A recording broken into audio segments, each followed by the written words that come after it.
the top 16 qualifiers for the month of September.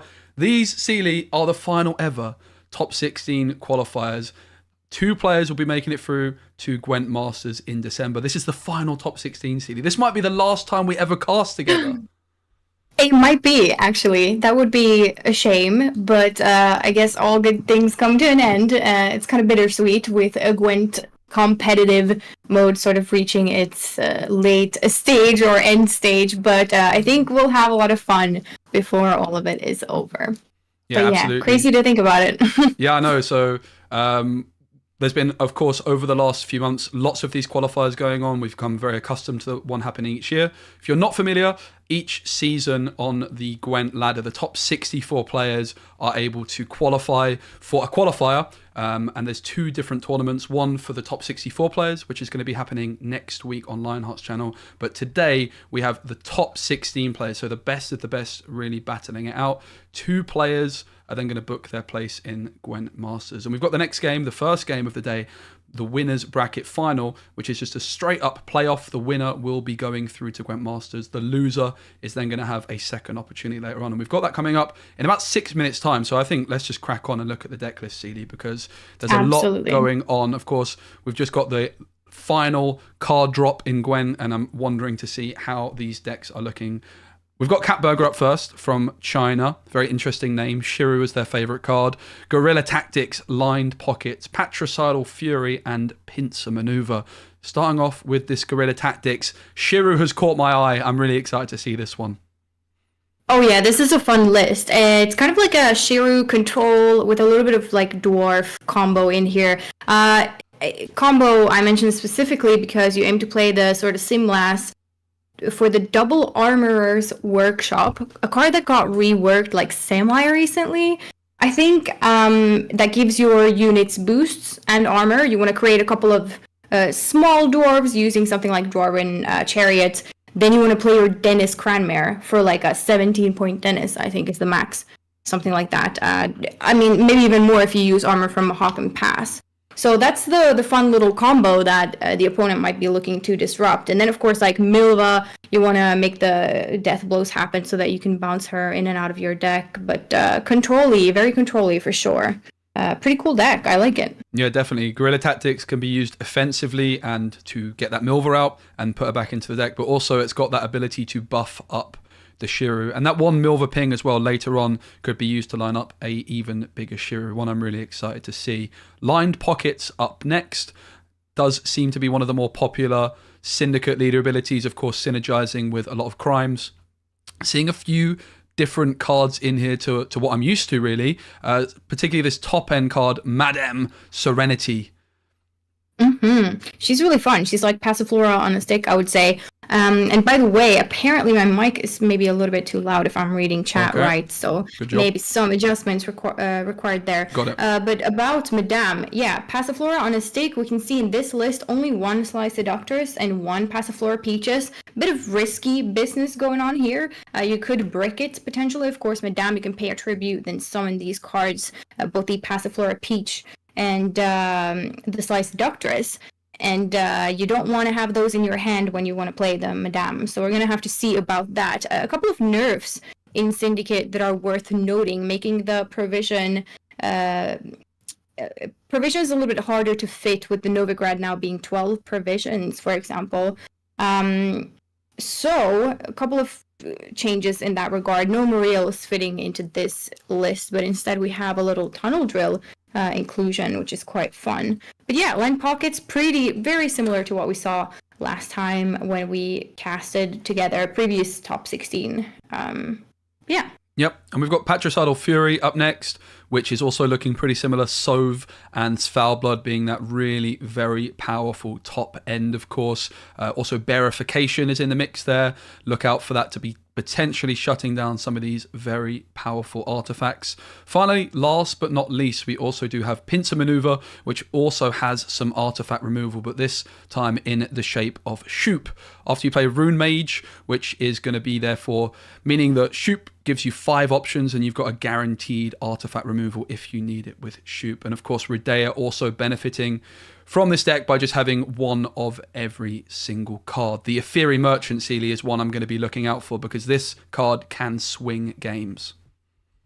Oh yeah, it definitely can. It's a fun little inclusion, fun little tech card that you could potentially be using to your advantage. But yeah, pretty standard from what we've seen. A little bit of control, a little bit of point slam going on here all together in Catburger's list with a little bit of emphasis on the control aspect. And yeah, the Shiro deck is going to be the highlight for this one, I think. Yeah. But maybe we can take a look at Bukowski's deck now. The opponent, Catburger versus Bukowski. Yep. Both, I think, Chinese players battling it out for that master spot. As you mentioned, we have Enslave, Assimilate off the books as a leader here for Syndicate, then Patricide of Fury and Pincer Maneuver.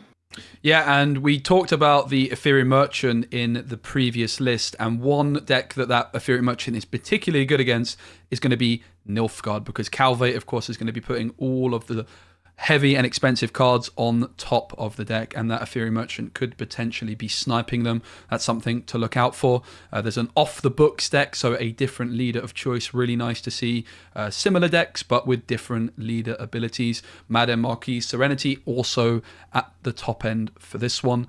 Patricide of Fury, same leader ability as we looked, and this deck is looking pretty similar. And finally, that Pincer Maneuver also it does also have the Ethereum Merchant as well. So very, very similar list actually overall, but a little bit of different takes on the leader abilities in particular.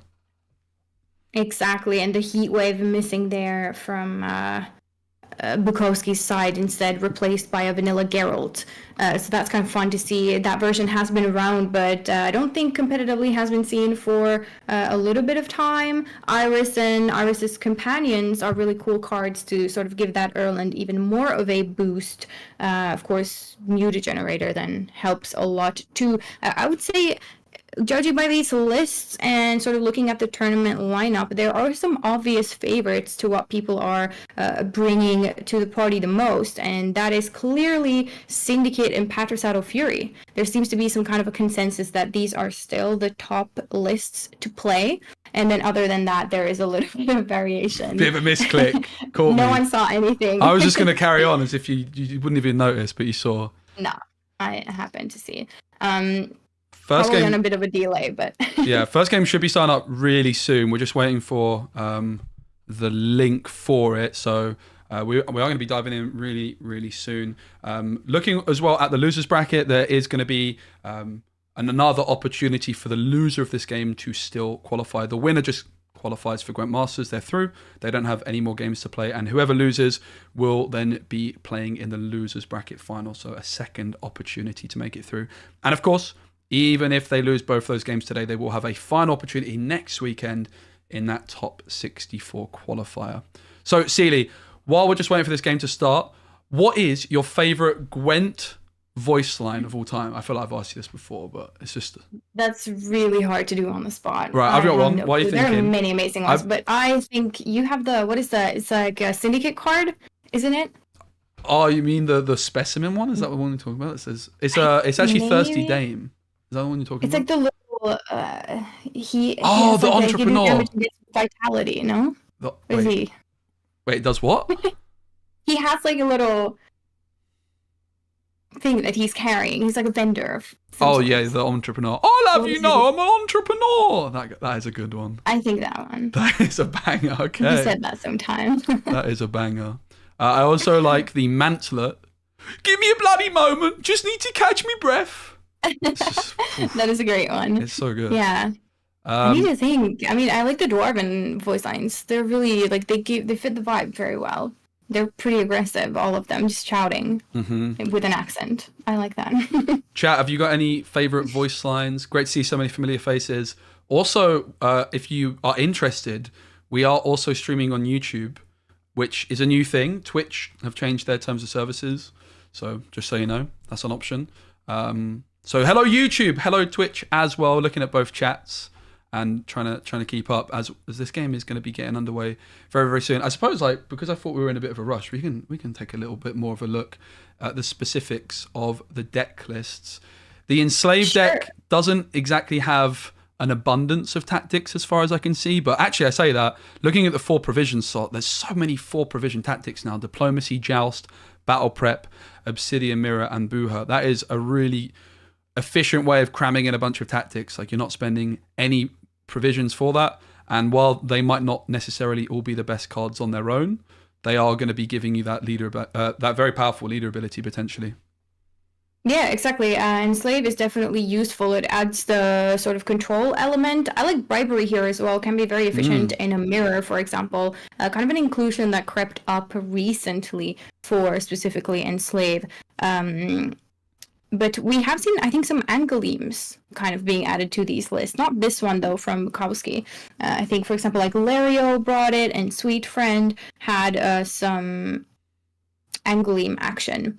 Which is still, I mean, one thing that is worth talking about is probably the fact that a fawn now got a pretty big, quote-unquote, nerf for cultists specifically, because you have to have flanking units in order to actually get the playability out of him. So that kind of erased cultists from the meta, I would say, a little bit. And last time we did see the angleme tech be really useful in the cultist matchup, because we saw Nilfgaard Assimilate could actually beat full-on cultists because they get to spawn one of the cultist scenarios of their own. But still, some players do choose to include Angleme, probably for like Patricide of Fury and Syndicate purposes, I think. Yeah, I feel like Angoulême always makes a comeback. Like, the card is just so inherently powerful. If you're not familiar with Angoulême, I'm going to assume she's still 10 provisions and 3 power, and she creates a copy of a random artifact from your opponent's starting deck. So, of course, if they just have one very powerful artifact, you know exactly what you're hitting.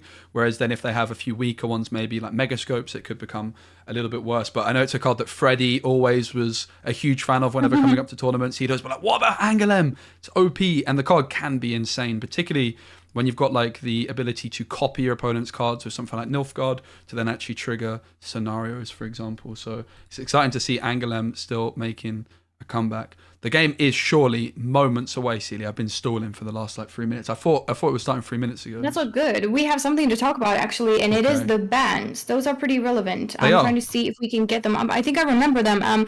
So Catburger has banned Nilfgaard Assimilate. Whenever Nilfgaard Assimilate has been bannable, that has been the choice of ban for Catburger, basically saying that Catburger is a little bit more intimidated by Nilfgaard Assimilate than Syndicate, which I think is interesting.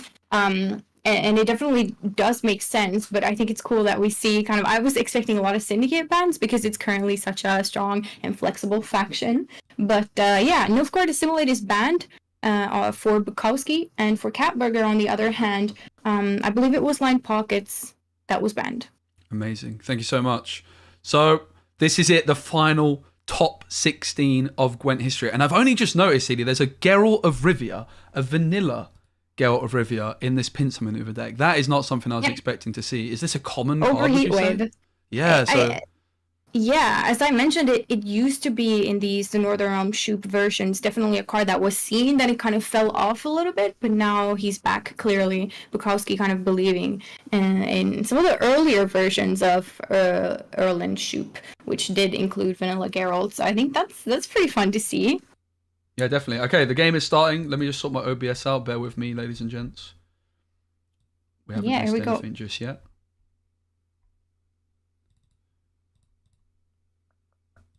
This is the one. All right, beautiful. Oh, here we are. We have, of course, Gwent test is Catburger, by the way. Some issues with the account, so has to play on another one here. But yeah, blue coin, we see right off the bat Erland Shoop and Bukowski then playing the Skellige. I messed up the audio so badly. Forgive me, chat. Yeah, I can hear what's an going echo as on? well on my end. What's going on? It's all gone a bit pear-shaped. I think I sorted it. Okay. Yeah, I sorted it. I had a different tab open. I've gone red in the face and everything. Sorry, everybody. Oh, good. It is complicated juggling all of these different tabs when you're hosting this. So thanks for doing that. And Sure. I think we can all understand that it is quite a lot to keep track of, I think. All right. So we see Meletali's Temple coming through, creating a bunch of cards which aren't in the starting deck. maybe an opportunity to see a bit of Queen Meave. And Ooh, that would be fun. the armored car on the other side. Unfortunately, we've got the observer bug here, where we haven't quite got the names in place, but we will work that out very, very quickly. I can see the heat wave in the NR list here, which is going to give that away of who's who. If you wouldn't mind just double checking for me, please, Cceely. Catburger on the bottom row playing the Heatwave version of Erland Shoop, and then the top row is Bukowski playing Skellige. Skellige, which is, a pretty good reactive deck, makes sense to bring on Red Coin. I think one interesting thing right now is that all of these decks are very flexible coin-wise, can go on either, but a lot of the time Skellige likes to be reactive because their bronzes are maybe the weak point of the deck, but they adapt their strategy a lot to what their opponent is playing.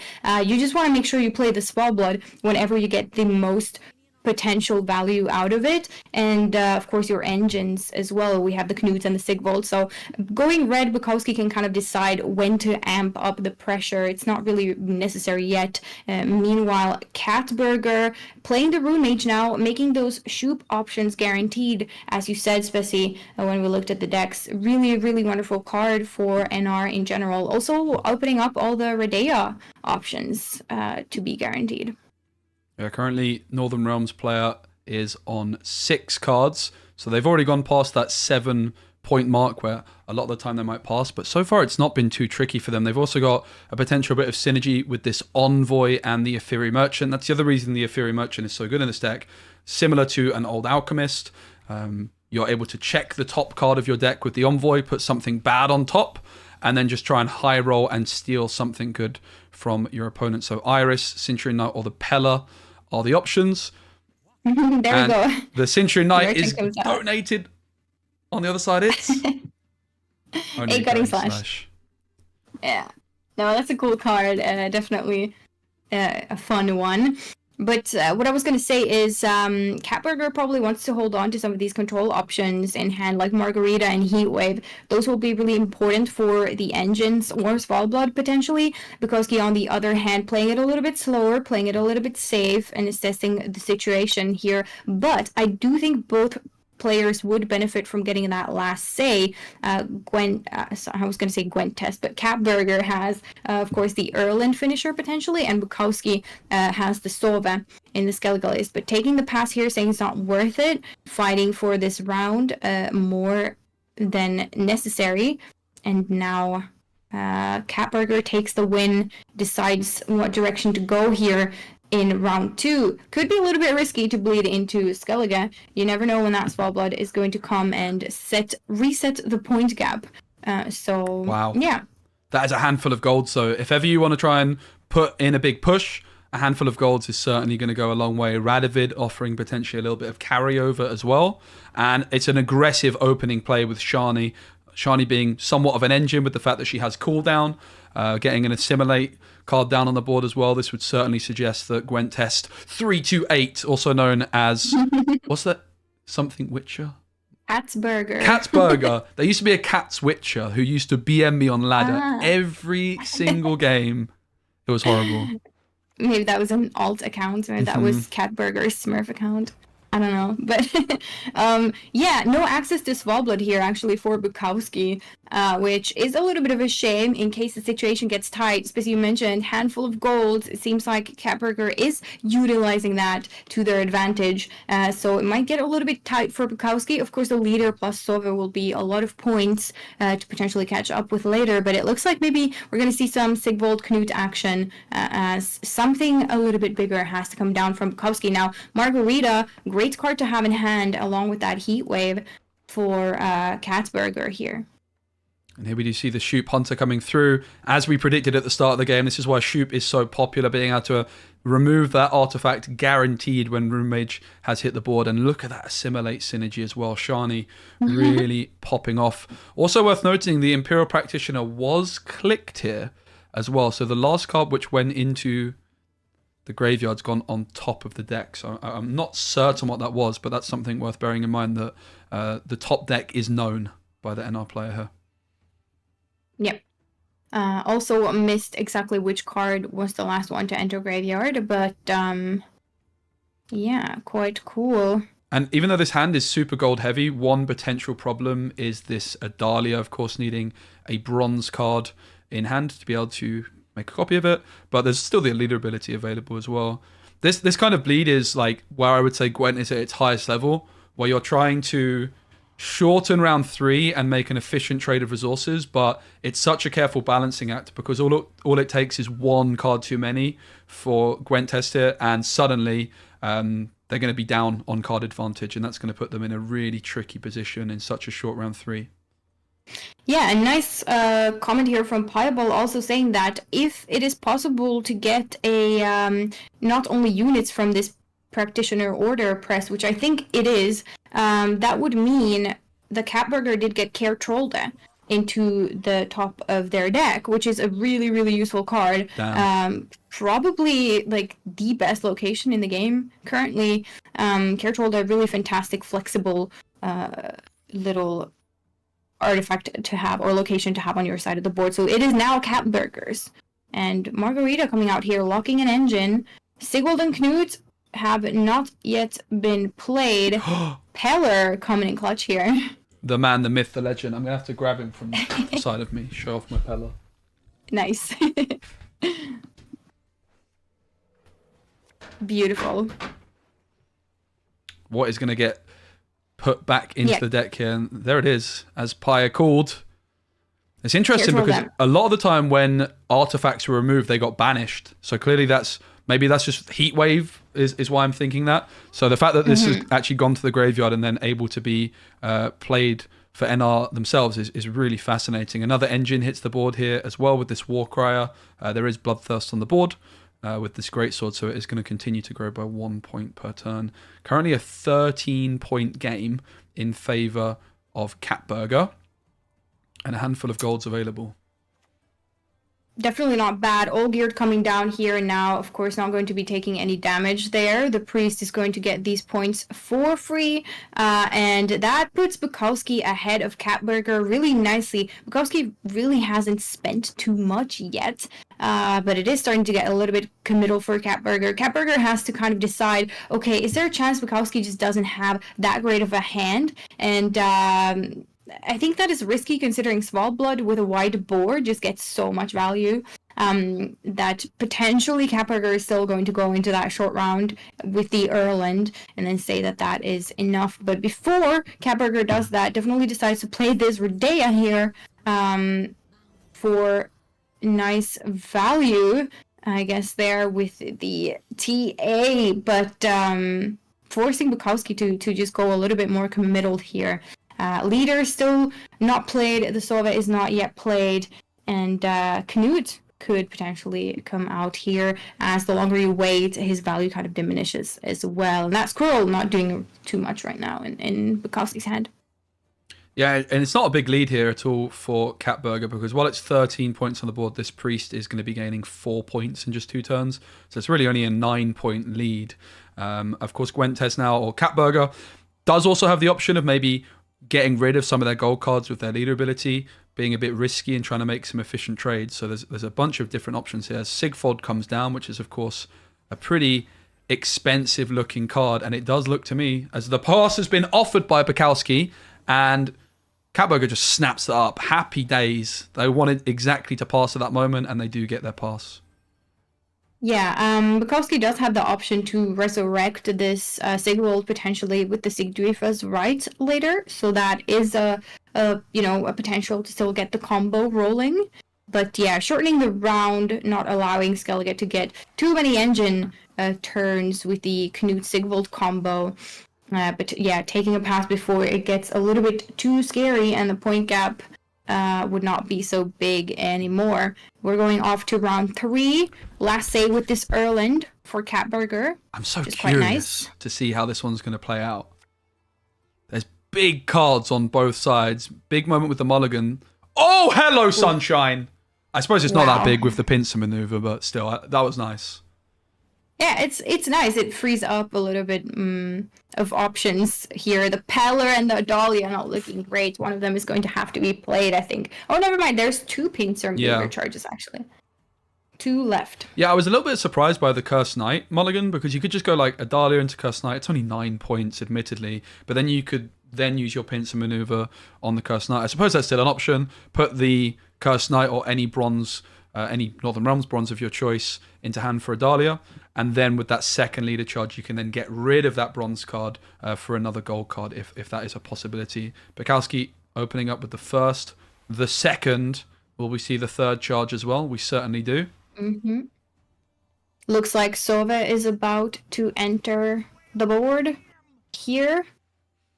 Maybe even a little Hofra if there is nothing there. But with the Peller, the Purifier actually would get some value. So the Squirrel is definitely the safe option here, instantly getting that boost. It is immune, no COC here from Catburger, so that Sova gets to, chill. But now the Arnulf is on the board, so the Anseus has a nice target there to potentially duel.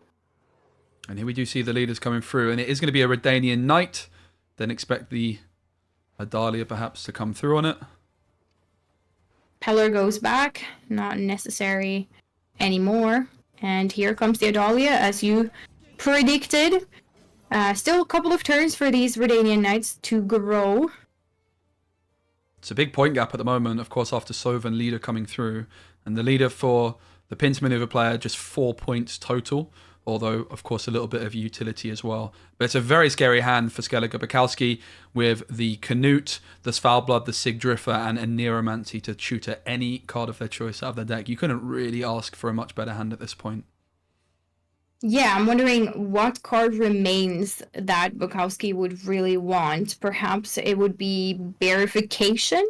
What else do we have left here? Dwym is not doing much here with the Care Troller being gone.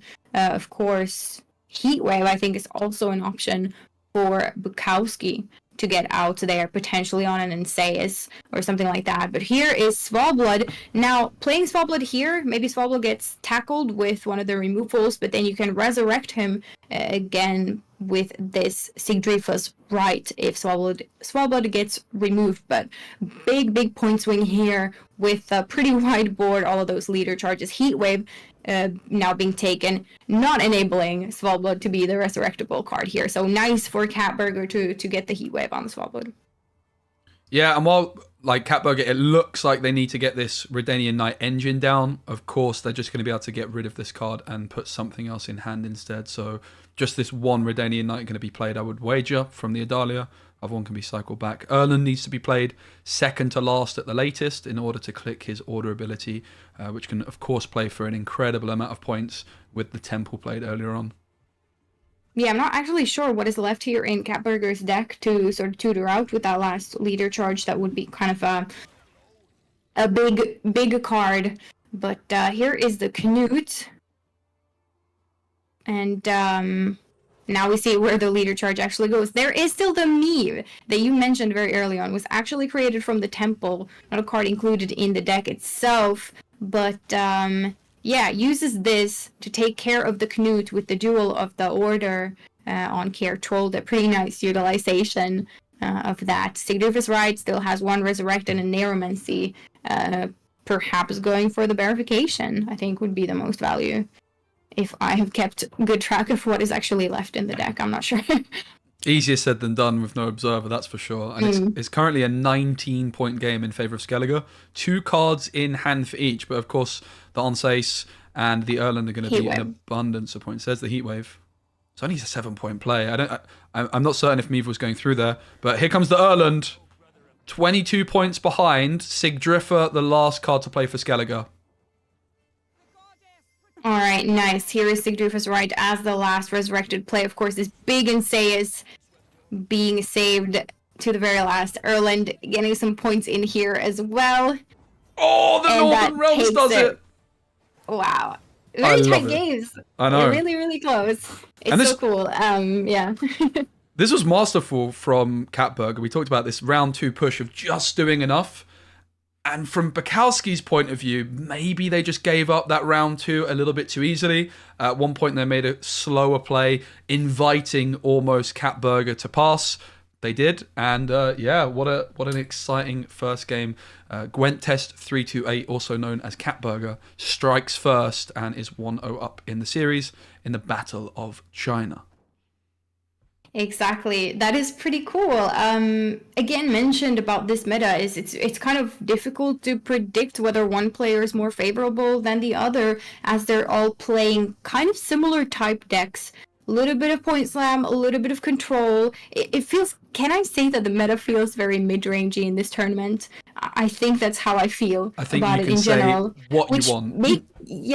I can, technically. You can. Whether that's a good thing or not, that's debatable. But I can say whatever I want. But either way, I think the meta is just at a point where it's pretty difficult to sort of predict these outcomes early on with such kind of little differences in play style as well. I think Shiru deck is going to be kind of the big one here, but here we go. Skellige versus Syndicate from Bukowski, using the off the books leader instead of line pockets, which is worth noting. Bear with me, I'm just trying to set something up on OBS. Oh, good. I can lead us in here then. We have a nice setup with open sesames from Bukowski. I think I mentioned, was it Bukowski that had... No, it was Catburger that had only the one off of Slice Seductress and Peaches. Meanwhile, Bukowski has double Slice Seductress, double Peaches to really prevent breaking on this Madame Marquise, which will be played later.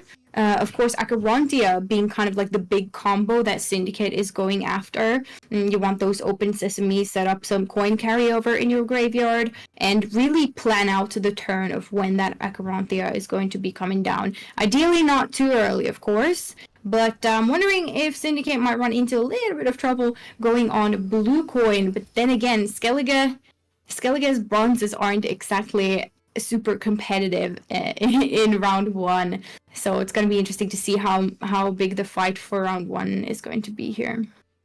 Yeah, Orgeo comes down, which is of course really nullifying the power of this Bare Knuckle Brawler, but Bare Knuckle Brawler able to clean up that ship. Of course, it costs 5 coins because of that one armor, but it's a really nice start. A really nice proactive spend of the Bare Knuckle Brawler for a little bit of control, particularly when you've got the Tiger's Eye to just add that extra 5 coins as and when you need it. Royal Decree, the card of choice for Bukowski here. We've seen lots of players like Bank in the past, but Royal Decree just always a staple card that's hard to ever justify not going for. It's just such a strong ability. Just be able to play any gold card or any card from your deck, in fact. And Madam Serenity on turn number 1. This is my first time seeing this card in action. I mean, you could argue that playing it early is quite nice in terms of thinning. You get both that Slice Seductress out and the Peach. You get some tributes paid for your KOB that's somewhere in the deck. And it is a pretty big card that is kind of difficult to go up against without committing anything. And Skellige kind of has to commit if it wants to compete. I think, and we do see Totem coming down. Definitely not a small play. It seems like both opponents are very much set on winning this round 1. A lot of engines now on Bukowski's side of the board, which is quite nice setup, and also getting the profit here, or not over profiting, but rather spending nicely. If it's spent down to 0, this engine, the guard there, will boost by even more. So there's a nice little setup going on here. But Svalblood coming down here, definitely committal, but swings quite nicely here. Yeah, and from Skellige's point of view, Catburger, they're of course going second in the situation. So what they're doing is they're applying a lot of pressure by committing big gold cards early on, but they're hoping that this pays off by getting card advantage going on for later on in the game. So while they're going to have less powerful resources to spend later on, they might, or they're hoping to achieve some form of card advantage. Yep, that is very, very clear here. Now, worth noting as well is that Svalblood got a little bit of a nerf. I think instead of the 6 damage It is instead 8 damage that you have to achieve to get the trigger. So that's something that Catburger will have to keep in mind. For Bukowski, it's really difficult to see how you compete with a Svalblood, but perhaps planning on removing it as the tunnel drill does come out here. But yeah, sticky situation for Bukowski, I would say. Yeah, definitely. I have to say, it's really nice to see the Psy Seductress and the Peach like in the front row and the back row in 2023. Madam Serenity, definitely a really cool card. I'm fairly certain, chat will correct me if I'm wrong, that she's a Gwent player as well in The Witcher 3. I think you can challenge her to a game of cards. So you can, nice to see these at Passiflora. Mm-hmm. That's a lot of points. Wow. There we go. That's why Svalblood is a really strong card, and it's always included in these decks. It's just such a big swingy thing, and Skellige feels very flexible. Because of this reason, you can really adapt your gameplay to what your opponent is doing in terms of choosing when do I get the most value out of playing these cards. And Svalblood clearly found a lot of value now, so that opportunity was taken. And with Sigdrufus right, of course, it can be resurrected later. Now, Bukowski has to work hard to remove it. And, yeah, rough situation here, but still refuses to pass and says that it's potentially better to go cards down, but the Svalblood just keeps going here. The Svalblood is popping off so much, its tooltip is just permanently being flexed and shown how powerful it is. I'm assuming that's going to disappear at the end of the round.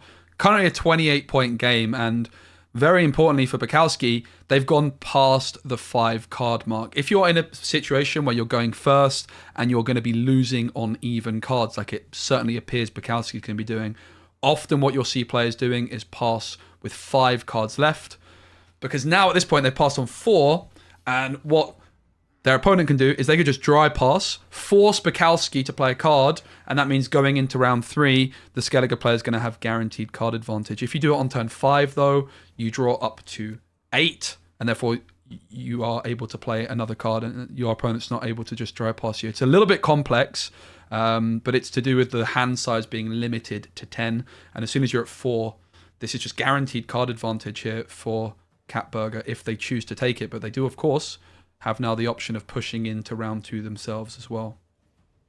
Yeah, I think that Spores on Svalblood was very kind of sealed the deal and forced not Catburger but Bukowski to pass with Syndicate, because almost having removed this Svalblood, it was very close, but then the Spores came in and really disrupted that plan. So the pass was kind of had to happen there, and Catburger is taking this opportunity to push a little bit deeper. For Bukowski, I mean, it will be slow to set up the Novigrad, set up the Candle as well, and no Acherontia in hand, which is definitely the card that Catburger is trying to push out here. Acherontia being such a huge, also swingy card.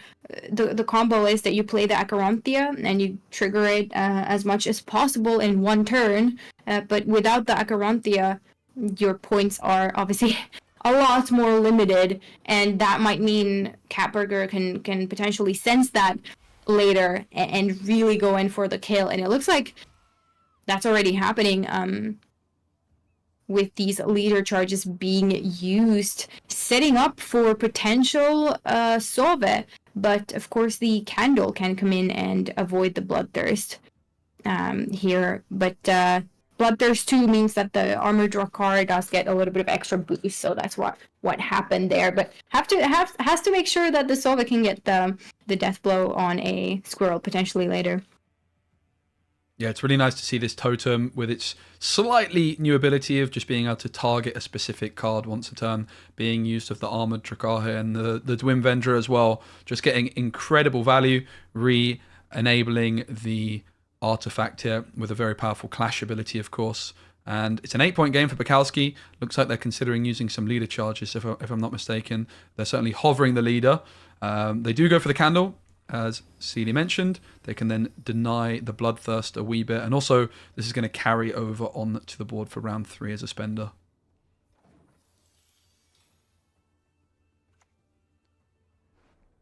Bukowski could have, of course, gotten ahead here as well. Got to like 11 points, but they just didn't see the need. They know that their opponent's not going to be passing at this point, so they just decided to hold the coins, and then they can use them as efficiently as possible a little bit later on, perhaps. All right, and Knut is out here working very nicely in combination with this armored Drakkar, getting a little bit of value every single turn, unless it is dealt with. Bukowski now, I guess, is spending the Shady Vendor here. I think the chances are pretty high for something like an open Sesame to enter the graveyard, but yeah, I think that was the pick. It was, yep. Currently a 3-point game. Interestingly, there was like a coin over profit here by Bukowski as well with the Novigrad. Every turn it is giving you a coin, this artifact, on the Syndicate side of the board to the left. But they were already full. And there's the Sour Blood back again. As if one wasn't enough. Here it is. Yeah, really nice use of the Sigrid was right. No heat wave this time on the Svalbard to eliminate it from the graveyard and can be resurrected. Now, of course, with the Knut online as well, damage can continuously be made. So the Svalbard, of course, gets to trigger its ability, and perhaps the Sova can even be re-enabled just with the utilization of the Svalbard eventually triggering. But for now, I guess Bukowski wants to keep the board not very wide with this Svalbard online. Order ability from Novigrad is being used here, but not so many great options to actually get here. I think in general, the order ability of Novigrad is not going to be huge because Syndicate Bronze is kind of either require synergy. I mean, it could be nice to get a spender, but none of that happening with these. Yeah, these are some dusty cards. These are like the cards that have been at the bottom of your drawer for 3 years. No one's ever seen them. But maybe they could be a contender to getting buffed in the Gwent Finity. The Apocryphy is taken, which heals and boosts if you do both of the abilities. I used to think this card was so good back in the day. I used to try and combine it with Igor. Is he called Igor? The guy that like... you knock 5 power off of him to spawn something else. And then I used to use her to boost the Eagle back. It was great. It wasn't it. It was terrible, but I loved it. That sounds like a fun combo for sure. Yeah. Another Drakkar happening here. Svalbard keeps spawning these little fanatics, and the totem, of course, keeps triggering then the transformation ability of them, and Svalbard doing its thing. Not much that can be done here for Bukowski. Yeah, this totem was also able to just do that 2 damage on Canute a few turns ago as well to set up the Berserk ability. And Canute, when it's just left like this, the points really do add up quite quickly. It's currently only a 6-point game, though. Bukowski doing a good job to keep in it. They do still have 4 leader charges available as well, and the final patricidal charge available for Catburger. Yeah, still nicely keeping up here with the point. The point gap is not big, but the remaining cards in Bukowski's hand are definitely feeling quite underwhelming currently. Perhaps spending here to hope to get ahead to the point where Catburger doesn't want to keep playing anymore. But yeah, if there was a way to sort of get more card draw and a way to reach that Acherontia, that would have been very nice for Bukowski in this hand. But just the hand quality difference is perhaps just a little bit too big in this round with the miss there on the Acherontia. And the Canute keeps on getting value. It's only a 4-point lead though. But of course, that Bukowski going to have to continue to play. Azar and Eventide Plunder, not exactly the most impressive cards at this point. With spenders already available, the Eventide Plunder, particularly as it's not even in line pockets and off the books, you're not getting that extra coin.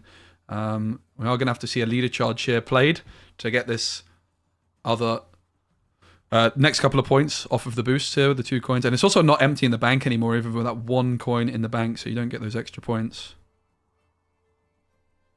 Yeah, we're going to have to see if maybe Bukowski would kind of offer a pass here for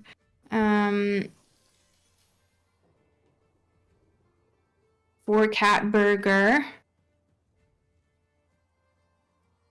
Yep, so Catburger has the pass opportunity, and therefore they'll have card advantage, but they smell blood. They're going for it.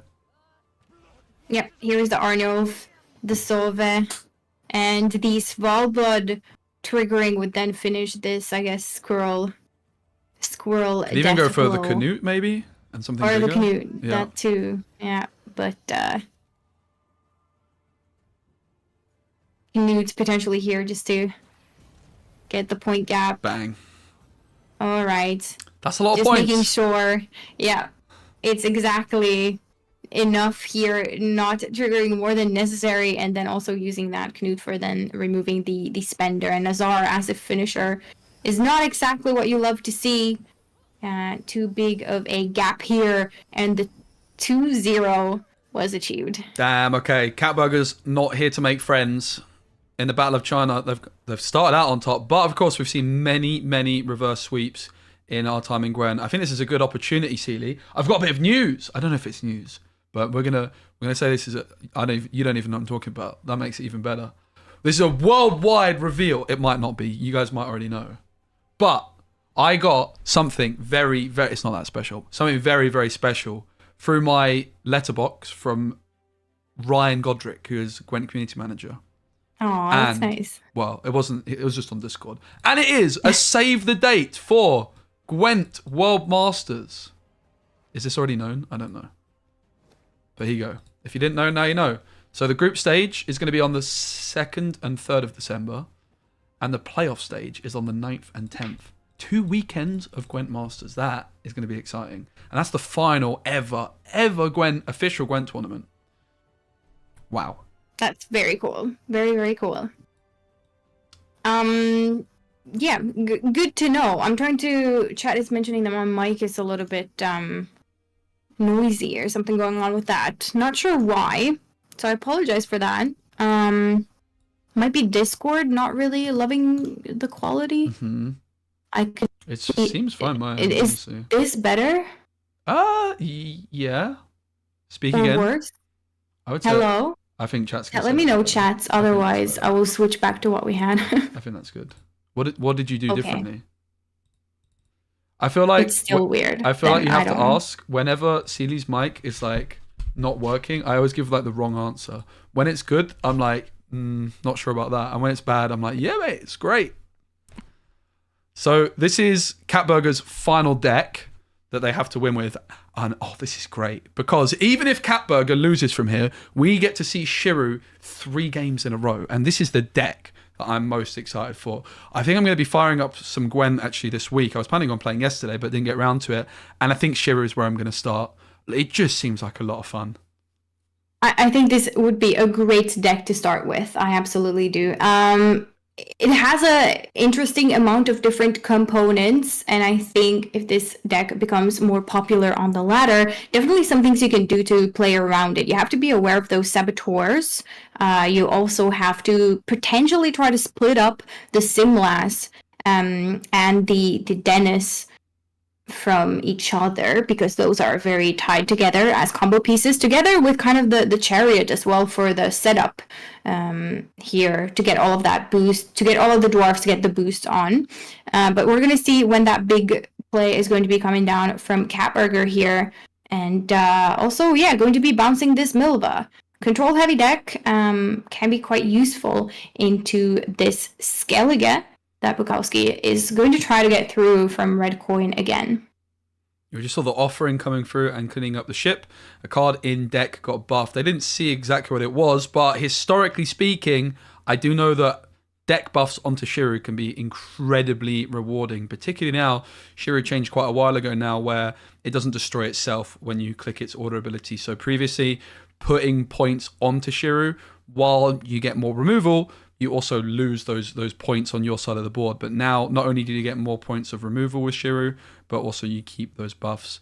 This is a key moment potentially in this game to see what Bukowski is going to be doing. They do have a decent engine setup, whereas Catburger's been playing a lot more slowly, and potentially, if they can apply a lot of pressure here, Catburger could be in an awkward spot. But just a slower maxi, just still feeling each other out. But this Foulblood Priest engine next to the ship is really adding up quite quickly.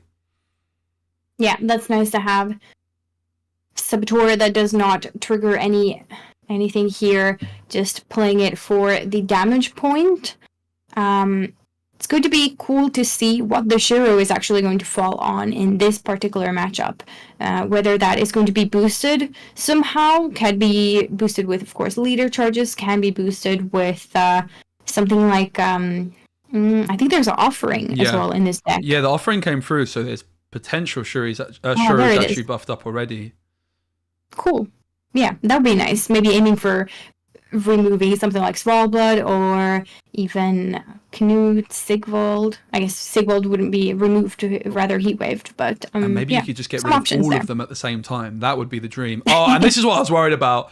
Catburger was just playing so carefree. Like, yeah, I'll just play the Saboteur for 6 points. And Bukowski's like, no, mate. I'm going to slam my Foulblood. I'm going to get ahead. I've got this engine that's just been ticking along in the background. And suddenly, Catburger is in a bit of an awkward spot. But it's a huge commitment to get this Foulblood out. Could use this heat wave to, again, eliminate the sort of Svalbard resurrection that we saw in the previous game from Catburger themselves. So that is an option to get rid of it. Of course, a little bit on the slow side. But yeah. I was nervous about that disconnect. I was doing some serious clenching. I was very, very worried, but it looks like we're fine. Did you see the little pop-up message? Yeah. It did happen. You never know with the tournament client, but it seems to be working fine. And yeah, so if you guys aren't familiar with the Conquest format, each player needs to win with all of their decks. And this is the last deck for Catburger or Gwent Test 328. And therefore, they're just going to be queuing this deck every single time. And Milva actually clicked very, very early here. We can see the Shiro was buffed. The leader! Wow. That's so filthy. That's cool. Oh my goodness. The round one Shiro. Wow. It's big. It's like big commitment, but perhaps this aggressive Svalbard for Bukowski has to be answered this way. But it's huge to have this Shiro come out in round one, I think. Yeah, because Catwitch is going first, right? They don't have that luxury of like this big tempo play nets them card advantage. No. This big tempo play, all it really does is most likely secures round one, which isn't really the impact you're looking for Shuri to have. You're looking for Shuri to be your like round 3 win condition, or in some situations when you're going second in round 1, a way to get card advantage. But here it's just defending the card advantage, really. Yeah, absolutely. Pass coming in here, not deciding it's worth it anymore to compete with this. This means that Catburger is allowed to sort of keep the Simlas together with the Dennis, which is kind of the ideal situation for the Squirtle deck. So I think Catburger is very happy about that. Yeah, we do see the Simless. We see the Sigfold on the other side as well. 2 mulligans, of course, for each player. Both players have used a Neuromancy. Both players have a Neuromancy, but only one of these players has used it. That is a beautiful looking art that's just come into the hand. And yeah, we don't even see the last mulligan from Squirtle, which is a surefire sign of confidence and that they're very content with what they have. No need to risk it. Of course, could brick that Simless, as you mentioned. Simless going to be cycling some cards from the deck. Does have 2 targets in this deck. Of course, there is the, I think, backup plan as the backup target for Simlas as well. But long round is where we are headed, says Catburger. Doesn't worry about Skellige too much and says that the main threats can be dealt with. I mean, there is COC, there is Heatwave, so flexibility in that regard, which I think is very nice for Catburger. So it makes sense. Yeah, the COC against Solve going to be absolutely crucial because it's just otherwise 20 plus points that you can't interact with. And as a control deck, that 22 points might often be just enough to just completely deal with your side of the board potentially. So we do see all the mulligans come through this time. Simless, not bricked. Bit risky. Yeah. Yeah, it's not bricked, but that was a little bit risky. Of course, you don't want the boulder crush to come out there because you only have one golem there to tutor it out. You'd rather, or rock barrage it's called. You have the frenzied Dao, of course, that you could tutor the rock barrage out with, potentially from a Neuromancy, something like that. So having the rock barrage in hand is not great either, but lucky for Catburger, that was a backup plan and not the Forge card coming out of the deck here. Armorer's Workshop. Yeah. What it's called. Yeah. Armorer's Workshop. That card, this is probably the first time it's ever been played in a serious tournament. At least it's the first time I've seen it be played. I think so. I think you're right. Have not seen that before either. And this is also, speaking of firsts, the first time we've seen a 10-card round 3 in the series so far today. A lot of these games have really been decided with these round 2 pushes by Catburger. But in this case, Catburger just wanted this long round 3, of course. Without the Shiru, is definitely going to be a little bit of a struggle. And not the most impressive opening play with just a 4-point dwarf on the board as Sigfold and Olgierd, I couldn't remember his name for a moment there, are on the other side. It has to be set up, though. It's kind of like a 3-card combo that you have to play. You have to play a dwarf, then you have to play this chariot to get the 3 dwarves next to each other, and then comes the Simlas. So this combo actually takes like 3 cards to properly set up for it to work, and then the den is sort of the finisher. But removing the charioteer rather than removing a dwarf means that Catburger's combo is there. The setup is there. So I guess we're going to see what was it called? Armorer's Workshop coming down here from the Simlas to really utilize the fact that these 3 dwarves are now all on the board and haven't been removed, because Skellige does have potential to disrupt that melee row with dwarves a little bit. Yeah, the only other time I've seen Armorer's Workshop played in Gwent history was like very, very subtly with Azar. Wow! Oh yeah! Oh my god. What just happened? So what it does is it boosts 3 adjacent units by, I think, 2, and then also if they have they give the armor as well, and that happens twice. There is a condition that if you have one of these Armorer's Workshop in the graveyard, I think you get double on the next one. Sick. So, yep, definitely not bad. Armor going up a lot, and now this Dennis is looking insane when he gets sandwiched in between the 9 armor Mahakam guard or soldier there and the other token.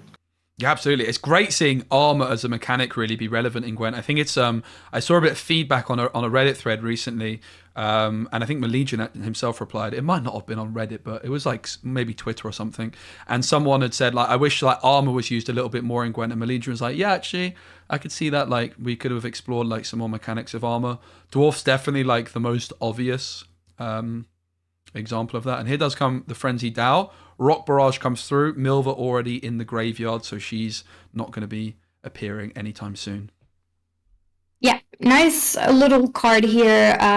You might think you want to run this Frenzied Dao with 2 Rock Barrages, but this deck wants to avoid bricks, so rather sacrifices a little bit more power for sort of the flexibility and consistency of it, because the Frenzied Dao, in order to play 2 Rock Barrages, you would have to play another Golem. So you have to play another Golem in your deck, you also have to play that Golem before getting the Frenzied Dao, so this makes a lot of sense. Yeah. I think it's like a cool thing that, you know, you can play Frenzied Dao with a little bit less value, but it would still be worth it. And like you mentioned, Milva was in graveyard, but otherwise it would work nicely together with the Rock Barrage as well.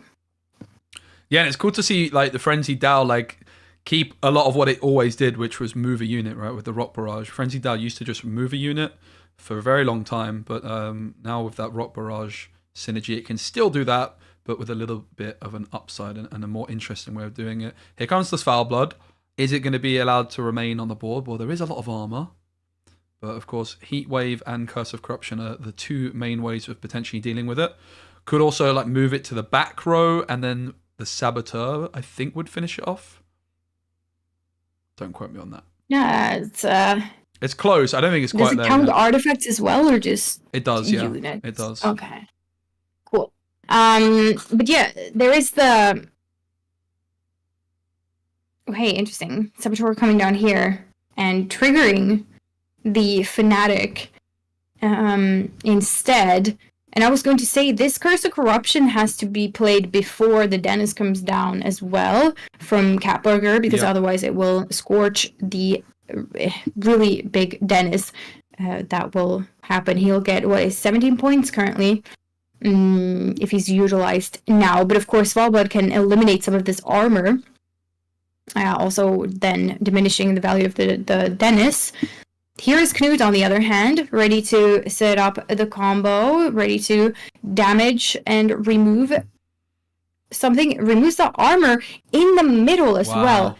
We're talking about disrupting Dennis. This really is disrupting the Dennis, because now you don't get both of these boosts. You only get one. Yeah, and of course it is an open deck list tournament, so both players know what is in each other's decks. So absolutely utilizing that information to play around it. But we do see 3 different options here. The bomber There's like a little bit of movement synergy. Yeah, and the bomber could pop off. But we do see I think it's called a Vryhard Vanguard. That's what I'm getting. Look at that. It's Vanguard and Officer, and the leader charge finishing that Knut off as well, not using the leader charge on the unit itself. Still order ability remaining from the location on Catburger's side of the board, so Dennis might still be a little bit happy about that. I think it does play the Tempering. It's a 7-point game at the moment, both players with 4 cards in hand. However, there is still the final leader charge available for Bukowski. Pretty good cards in hand for both. You'd have to say maybe Bukowski, with the fact that they have Sov, would edge it, but then of course you've still got that COC which trades, and the fact that Catburger is going last here is also important, right? Because they're actually going to be able to answer all the big threats with the COC against Sov. Otherwise, Sov would just, if it's the last card played, it can't actually be removed. Pretty lackluster heat wave, but the Dennis was looking fantastic and now is looking quite the opposite. Yeah, it's looking not great. This looks like the exact same options for Catburger to choose from. The geezer on the right, Snoo. He's new, yeah. All right, and triggers another one of these fanatics instead. It's now a 20-point game, but of course Sigvald's Foul Blood down on the board still. There is, of course, though, still this artifact available as well for Squirtle. Arnjolf comes through. Lots of Bloodthirst available, and right on cue, here comes Sov. Yep. There is a lot of Bloodthirst. Can get one of these Hofrue, or the Hofrue would disappear. Of course, there is Curse of Corruption, so it doesn't really matter what you kill here. It is most likely going to get Curse of Corruption anyway. As a very nice value. Yep, there it was. It was so fast, maybe I didn't even see it. Curse of Corruption was definitely waiting for that exact play. Now Heatwave has a nice target, but there is so much currently to remove. The Bukowski's Svalbard was sticking on the board for this whole time, getting really nice value throughout the round, and perhaps it should have been removed sooner. Yeah, and I think we can see what went wrong here in this game for Catburger with the fact that they burned their Shuru very, very early on. They just don't have many points on their own side of the board as you would expect for a Shuru deck, but it's really just going to be about removing as many points as possible in this round from your opponent, and yeah, they just haven't been able to do that at all. Perhaps the long round was just a little bit more than what you could chew when you're a Catburger. I mean, having the Simlast Dennis combo in a shorter round 3 could be really nice. But there was too much going on from Skellige's side, and Catburger was not able to control it all. Cool game, though. We got to see the Squirtle deck in action. Yeah, and we did still see a big Shuru, and I think Bukowski played that really well. In round 1, they started off very slowly. Clearly, both players wanted to win round 1, particularly because I think if you're Squirtle, you kind of have to win round 1. You need to get that last, say, COC on Sov, because that's probably going to be close to the total amount of points you have on your side of the board. So that matchup, I think it could have been a lot better for Squirtle if they were going second. And that's what is really good about going down 2-0. Okay, you're down 2-0, but you now have the ability to choose what coin each matchup is played on, because you're the one that's got different moving parts to your decks, whereas your opponent is queuing the same deck every single time. So it is possible, Cceely, it can never be me, but some very big brain individuals could intentionally, hypothetically, go down 2-0 to then just pick the perfect matchups. I would never. Yeah, absolutely. Yeah, that is a really fun part about competitive Gwent as well, utilizing the matchups and trying to get the correct ones and playing in a way where you have just make the odds as good as possible for yourself. But yeah, here we go. Now Catburger does get to bring the Scoia'tael from the red coin. As you mentioned, definitely the better coin for this particular deck. Bukowski, on the other hand, is playing Northern Realms, one of these decks that clearly is considered pretty strong by a lot of players since it has been brought to these competitive events quite a lot and still is very prevalent this weekend. Yeah, Erland with the Vanilla Geralt version is what we have. So no heat waves here happening, and perhaps allowing Catburger's Dennis combo to go through a little bit more smooth this time around. Double Armor's Workshop in hand, though. Seems like Catburger is not planning on playing that in round 1 and rather mulliganing both cards away in round 2 or round 3, perhaps. I think this is the big one. I think this Scoia'tael deck, like you said, it really just does look to me like a deck which would much rather go second. Having played a lot of Shiru decks in my days, like Shiru is just a deck you want to go second. It gives you so much more. We saw what happened when Scoia'tael went first last game. It just didn't have many proactive points, and then it ended up burning its win condition just to win round 1 without any form of card advantage. But going second with all that control, I'm really excited to see it in action. As you do see Temple come down, I'd probably go for... I mean, I guess they didn't take Gerhardt because we didn't see it in the previous one. See Meave, Gerhardt. Oh, you can take both. Cool. Okay. All right. That's nice. And also, one thing that you did mention was how badly Catburger wanted that last say because of the COC onto Sova. And that is kind of the same case that Catburger has to deal with in this matchup. There will be the Erland, so having last say with the COC would be fantastic. I think Catburger is ready to kind of fight for the round again, but the hand is definitely not as playable, and perhaps has to give the round to NR. That would be very annoying, as I think this is one of those matchups that probably Catburger does want, facing NR from blue, playing Scoia'tael from red. Thank God for that. I was having a serious anxiety attack over the Ethereum Merchant in hand, but it got shuffled away. It was making me very, very nervous, because imagine you just slam down an Ethereum Merchant and just hope for the best and you steal your opponent's Shiru. Like, that would be disgusting. It would be. But it's not happening yet. Anyway, maybe later. Maybe later. Who knows? Yeah, of course you really want the Envoy to make that Ethereum Merchant less of a high roll, because just as much as you might be able to high roll your opponent's Shiru, there's an equal chance that you might end up whiffing and giving your opponent one of your best cards without that Envoy. Interesting pick here as well. Bukowski decides to not go for the regular sort of Ensayas from the Temple as we're kind of used to seeing, but I mean, this deck does not play very tall besides that Dennis, so perhaps saying that the carryover is just better to focus on getting Iris's companions instead with a whole 15 power now. Pretty big play, and also maybe utilized to catch up with any breaks. And Heatwave used here for Muta Generator now, taking away a lot of that Erland carryover from Bukowski. Nice Heatwave, of course, a little bit slow, and maybe makes Bukowski a little bit more confident in playing that high power Iris's companion as well. Yeah, but also Catburger has that COC, right? And that COC is probably what's enabling them to use their one of their tool punish cards in Heatwave to deal with an artifact, as there will be a follow-up. And yeah, really, as you mentioned, interesting to see that Onsei's not the card that's buffed up, but with Geralt of Rivia in an open deck list, it's already probably going to be pretty difficult getting much tool punish value, so I can certainly see the logic of splitting up your points a little bit more evenly. And Iris Companion's just tempo for this round 1. Yeah, really nice find there as well with the Rune Mage. Again, making the Shoop options guaranteed, making Redea guaranteed. So really nice find here as it cannot be tutored with the leader charges not being a Northern Realms card. So really sweet pick, I think, there with the Iris's Companions and drawing a card.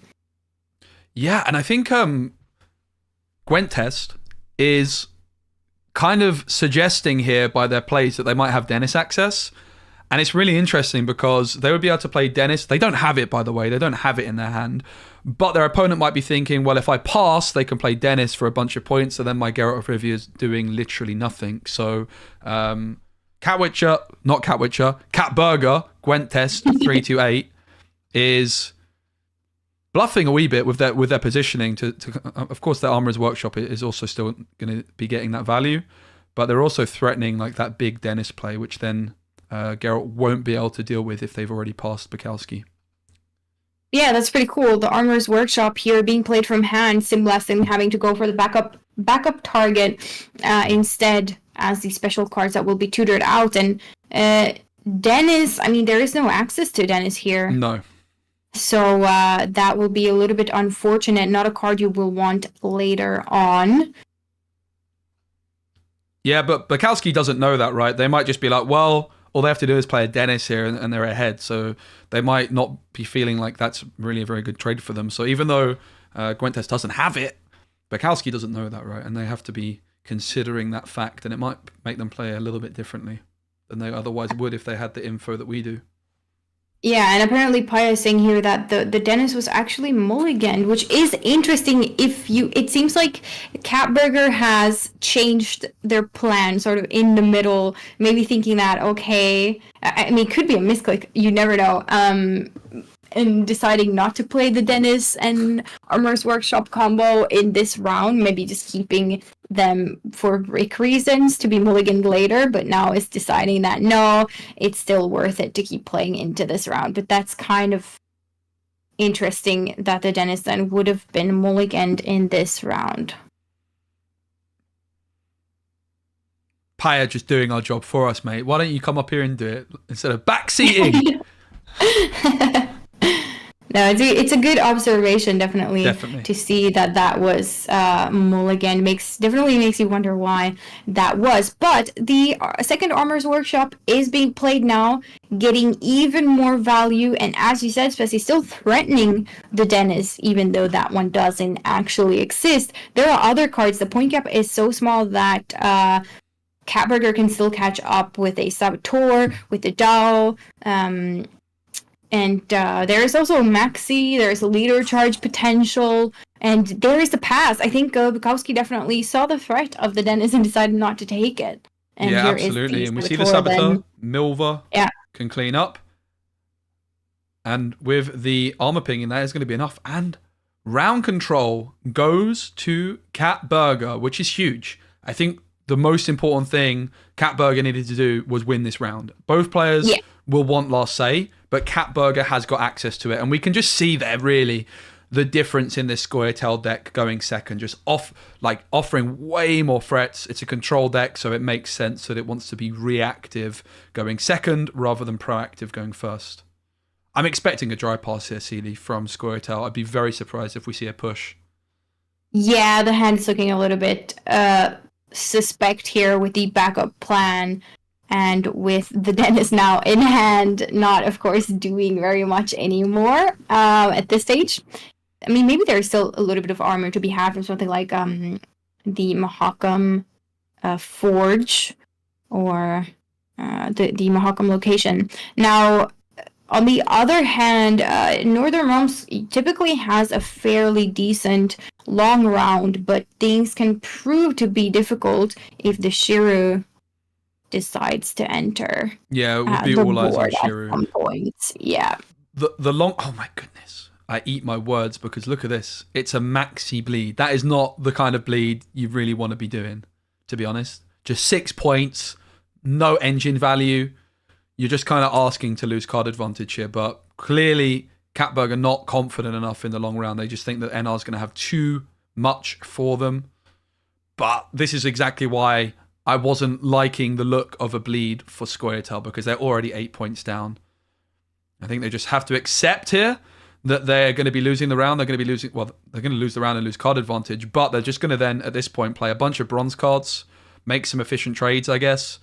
I don't see how they can possibly try and win from here.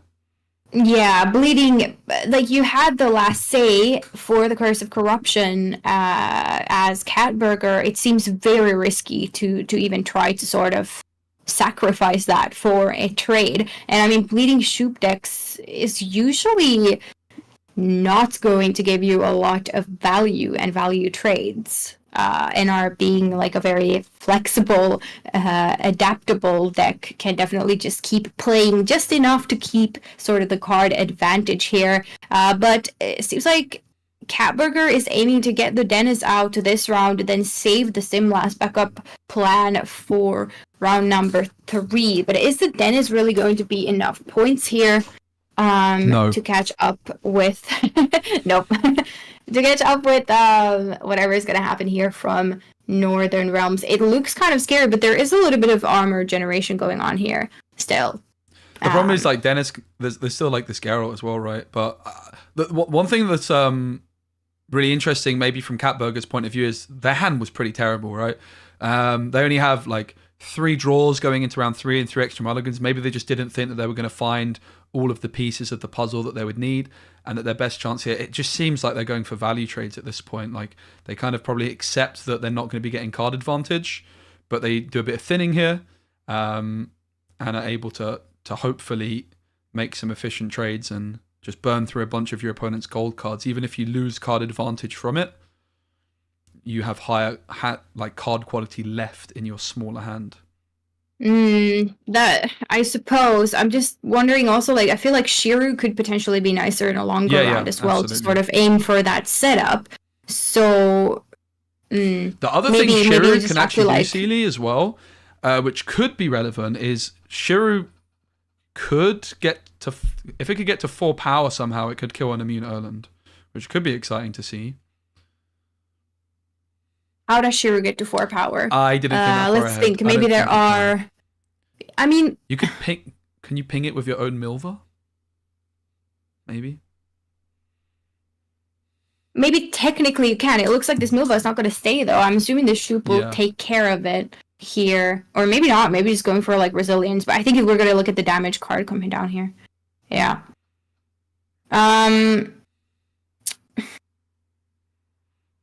Interesting. Yeah, I mean, But at definitely this going to point, play out the Dennis, I suspect, because otherwise it's really not going to get any sort of value. So that's probably going to happen. But yeah, if there is a way to get Shiru to 4, that would be potentially a line. I just don't know how you get the Shiru to exactly 4. There is the offering, but you don't get the 4 there. Yeah, just doesn't seem like Curse of Corruption onto the Erland would have been quite nice, but maybe just thinking that the Erland isn't going to be big enough to matter, but I think with the Iris's Companions it's still good. I'm definitely not really, let's say, convinced by the trading line that seems to be happening. I mean, you do get Shoop, you did get Anseus, so, and now you also get the Gerhard, so maybe this is just what Catburger actually wants. Yeah, and I will say, like we talked about before this game, like the whole reverse sweep thing, being able to choose the matchup. I mean, Bukowski is playing against this Scoia'tael deck when Scoia'tael goes second only one time in the 3 games that they're going to be playing it. And clearly they've picked this NR deck as the best way of dealing with it. And you can certainly see why. It's been pretty brutal. Despite Catburger winning round 1, they just didn't feel confident enough to go for that round 3 and trying some kind of value bleed. I mean, the value bleed has worked to an extent, but it just seems hard to see where Scoia'tael is going to get the points from it in a shorter round 3. I mean, there is still the Simlast, there is still the Shiru. If something can still be done with the Shiru, I suppose. And maybe there's also, hoping that, okay, no, but there is a pass. There is. That means, of course, Catburger is down a card. The Erland potentially will go through now. Yep, let's see the top decks. For Scoia'tael, there's a lot of golds left, that's for sure. The Shiru, the Simless. That's a couple of bronzes, though. That's a gold. Hello. Only 2 mulligans. You're probably going to have to leave the squirrel in hand, regrettably, to set up your Simless. And it's just a bunch of golds stuck at the bottom of the deck for Squirtle, which is just heartbreaking to see. All right, Simless is a good find, but no Shiru at all available here. There was a Maxi, wasn't there, as well? Yes. So definitely Catburger tried to clean up, potentially, the draws there. I mean, surely tried to clean up. I don't think this is the draws that they wanted. Unless they just said, oh, the Shiru is not going to be value. I don't even want it here. And this is the best possible hand, but yeah. Radovid starts things off with an extra leader charge, or potentially 2. And it's a big lead already. 7-point lead when you're looking at the card quality for Catburger. It does look like we're going to be going into a final match. Maybe. Chat is onto something. What's chat saying? And it's that the backup plan is what would kill the Erland. Isn't there a possibility, though, that the Erland would potentially be at a 5? If it was in deck when Iris went off. Yep. But maybe then you would rely on finding like a bumper or something. We do know, though, that this Erland is actually at a 4. So Simla's backup plan killing the Erland is potentially then what Catburger is banking on here. The other thing is, right, like we saw this value bleed line, but probably the worst deck in the game to try and value bleed is this NR deck, because they have like 3 or 2 extra golds because of the temple, right? So like while you're making really efficient trades, they just have so many golds compared to you because of temple adding more to the deck. And with pincer maneuver, like they're always going to have access to them. So it's a really tricky position. But like we saw the cards that Catburger drew into this round 3, they wouldn't have found Shiru. So I think like they were kind of caught between a rock and a hard place here, right? Like they probably didn't want to bleed into round 2, but they felt like they might have to improve the card draw. And yeah, it just seems like a little bit of an unfortunate way. It just seems like NR too strong, really, that kind of situation. So only a 3-point game, but I think the writing is very much on the wall. And Bukowski then, assuming they do win this, 1 deck left, and it's going to be a face-off. Do you know Bukowski's final deck? I'm trying to think. We have Syndicate that didn't get through, right? Mm-hmm. So Syndicate would be the final deck from Bukowski, playing the off-the-books version. Comes Gerhot. Practice makes perfect teleportation, almost like the Pact. Boosting up Gerhot to 14 points. It's already a 19-point lead.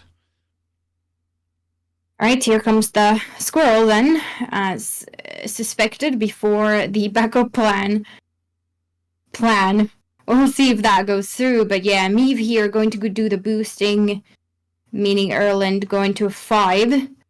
But you could find like the Dolbloth on a bomber, and then the bomber could like potentially snipe the Erland. We'll see. Geralt of Rivia not going to be getting any value, it seems. Imagine if they pull this off, they clean up the Erland. That's some damage. It's not a bomber, though. No. Here we go. Oh, the bomber! There's no way this happens. Hit? Please, please, please do it. It's a 50-50.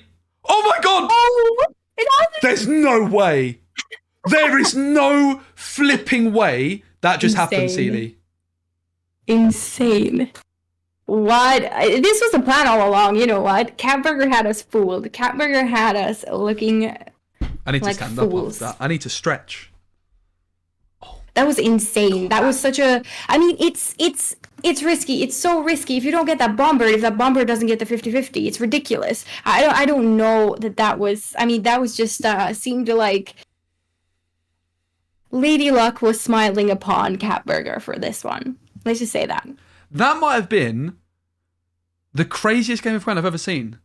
I just did not see that coming at all. I was like, the writing's on the wall. It's all over. We're going to be going on to the final deck. No.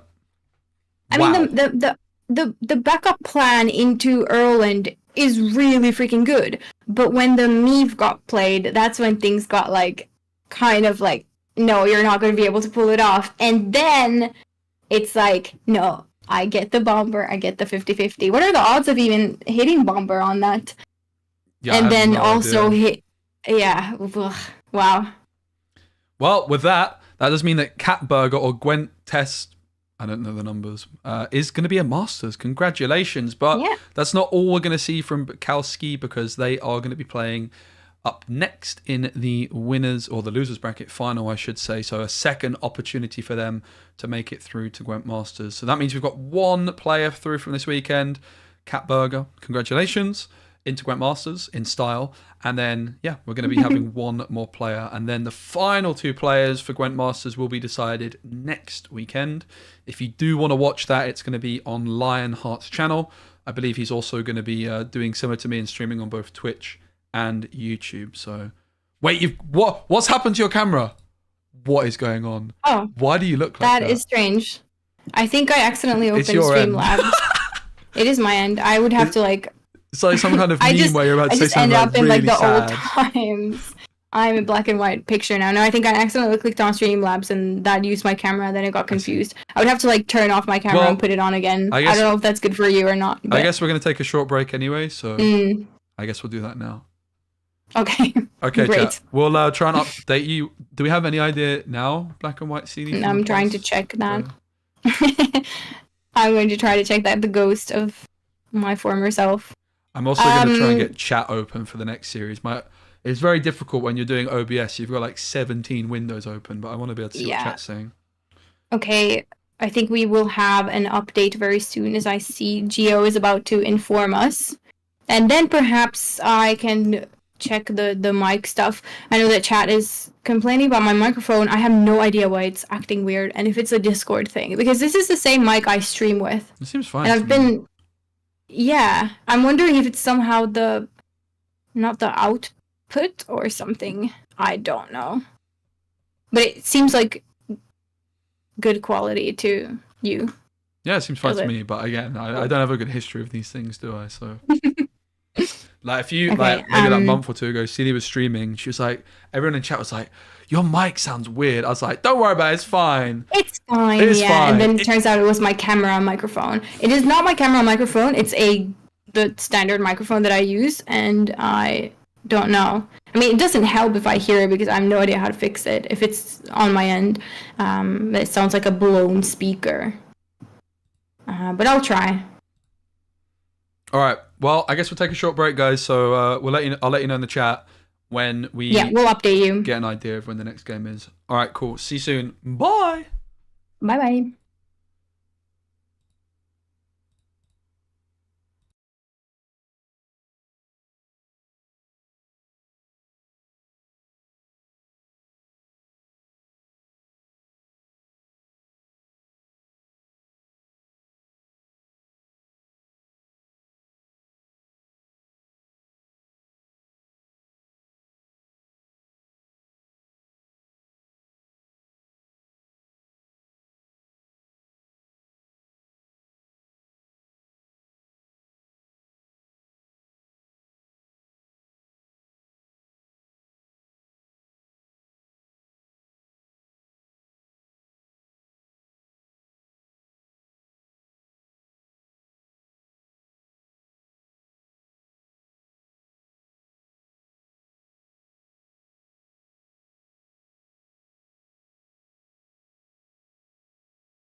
Ladies and gentlemen, welcome back. Sorry for the delay, but the great news is we're just 3 minutes, I believe, from the start of the losers bracket final. I'm here with Cecilia. Cecilia, hi, how are you? Hello, very official. Yes, here we are getting ready for the losers bracket final. Now, this game will determine who moves on to Gwent Masters in December. One of the last tickets available next weekend, top 64 qualifiers, but this is the last ever top 16 qualifier. And the last game of it is what we are about to get into here with Speci. It's going to be Lario versus Bukowski. Yeah, it certainly is. And we've seen Bukowski's decks already. Of course, we thought that it was going to be going to that game 5, but we saw what I have to say is probably the most mind-blowing round 3 of Gwent for me that I can remember, because I didn't see it coming. But Bukowski has another opportunity. And Lirio is a player that has been around for a long time in the community, writes lots of really interesting articles, always known for his spicy decks as well. So I'm very excited to see exactly what Lirio has come up with. Quick little reminder, little refresher of what Bukowski is going with: Enslave, Off the Books, Patricidal Fury, and Pincer Maneuver. That's right. We did see some of these decks previously in the previous game, and Enslave being, assimilate based, no Angolim here, Off the Books, playing a lot of some crimes, playing some engines, Madame Marquis we saw. As well, Novigrad and Acherontia being very big cards in this list, willing to pay all these provisions for them. Syndicate feeling pretty strong at the moment. Then we have Patricidal Fury, Swablood, Self Wound, pretty straightforward. We've seen a lot of this recently, and Pincer Maneuver, the Vanilla Geralt version. Yeah, absolutely. Forgive me, I'm just filling with my OBS. Let's take a look at Lirio's decks, because we've seen Bukowski's. Yeah. Lirio has Patricidal Fury, Carapace, Hello, Enslave, and Line Pockets. Let's just skip Patricidal Fury. Let's talk about Carapace, because this is Ogoroids and also Erendite in the mix here. Now, Erendite is, if I was to pick like one card to associate with Lirio, while it has Brathans off to the left, like Lirio always seems to play Erendite in at least one of his decks. Of course, it's a card which is going to be a lot better on the blue coin when you're going first, to potentially get more points on it. I have seen in the past Lirio have it in 2 or even 3 of his decks, but the fact that it's only in 1 would be a dead giveaway that Lirio is planning, I would assume at least, to play this Carapace deck on the blue coin when he goes first. Yeah, and when he does, it'll be Ogre, for sure. Oh, all of these. Okay, can I kick you out the call? Can I? Yeah, I'll leave. I'll take my leave. Anyway, as you said, all of these big chunky boys with the King Crumb in the lead is going to be really cool to see. Just pure Gwent point slam, really. Then we can move on to the Enslave, which is Enslave Assimilate. We've seen a lot of this. The leader itself offers a little bit of control, together with this Calbeat and all the tactics, putting it up to Enslave 6. And then Angolim, pretty nice card to get payoff when you're playing against Syndicate, Scalegate. You can get some pretty nice locations with that. So I think it's a fun inclusion for Lario to be bringing to this otherwise fairly standard Assimilate deck. Yeah, definitely. Finally, lined pockets. We did see a couple players going for Off the Books, for example, but going for line pockets instead. This is going to give you that little bit of extra value on these bronze crime cards. Any crime card, really, but just bronzes being relevant here. There is also that Horson Jr. as well, of course, with that Devotion payoff. Novigrad, despite getting nerfed, still being an option at the top end. And I have to say, I'm surprised at this stage, 2023, that Jacques at 12 provisions is still being included. I'm surprised there's not better options, but of course, Jacques in Devotion, if you've got lots of Firesworn cards, can get even more value, and also is going to have that veil to protect it from locks and the like. So pretty excited. There's also this 8 provision card whose name I cannot pronounce. I'm not going to attempt it until... Ixora? Yes. What did you say? Ixora. I don't know if that's correct. Yeah, that sounds about right. I know that some people have been cutting this card. My little bit of prep that I did is I spoke to... Well, I didn't speak to them, but Gravesh and El Color and Kuna, who are all very good Gwent players, were talking about this card yesterday, and it's maybe not being considered by all players. It's kind of the card that you could maybe consider cutting, but Lirio deciding to go for it nonetheless. Yeah, I think that's a fair assessment. It did get a nerf in the most recent patch. Now, it used to be Vice 6 for her ability, now being Vice 8. And of course, then we also have the nerf on Novigrad. Novigrad now being 12 provisions. Seems like it is mostly included, but the shock is maybe not always so obvious, but can definitely help with the tributes for King of Beggars. And all around, Jock is still a pretty solid card to be running. So this is definitely more of like the standard version of Lined Pockets now. But yeah, interesting. Still seeing that Ixora there. Morels, of course, being quite nice. And Warson Jr., meaning that Lario is going Devotion for this one. Do we have the bans, please? Because yes, we do. So Lario is not allowed to actually play Syndicate. Lined Pockets is banned for Lario, and Bukowski, on the other hand, is not allowed to play Assimilate Nilfgaard. Okay, so different bans for each player. Bukowski getting his Enslave removed by Lirio, and of course then Lirio has his Lined Pockets Syndicate. So pretty interesting already that the bans are a little bit different. Before we went live and we were just kind of discussing this matchup, Cceely, you were making the point about a lot of these decks being quite mid-rangey in nature, right? Mm-hmm. Yeah, I do feel that way. I mean, Monsters is maybe the list that sticks out in Lario's lineup as just the pure point slam one with not as much control. It does have elements in form of Erendite and Heatwave, but it's more so the straightforward one. The other decks in general, both from Lario and Bukowski, have the control aspect, also some point slam, just like generally quite flexible lists that don't rely too heavily on just one strategy, but rather wants to, play a value game and outsmart the opponent, or outplay the opponent here. But pretty, how do I say it? It's very even between these two players, and it could go either way. It's really hard to say, oh, this player is favored over the other. I think in this particular series, and the last one too, a little bit, to be fair. But here we have Lario on blue coin with Assimilate Nilfgaard, Bukowski responding with Skellige from red coin, as we have been seeing sort of as a pattern throughout the games today. Yeah, Calvate available for Lirio, which is of course going to be meaning that golds are not going to be an issue for him. But something that you do need to be careful about is if you play Calvate in round 1, you do potentially put yourself in a position where in round 2, your opponent can just play lots of bad bronze cards and you end up just burning through all your golds in a round that's maybe not the most important. We see Torres as the opener here.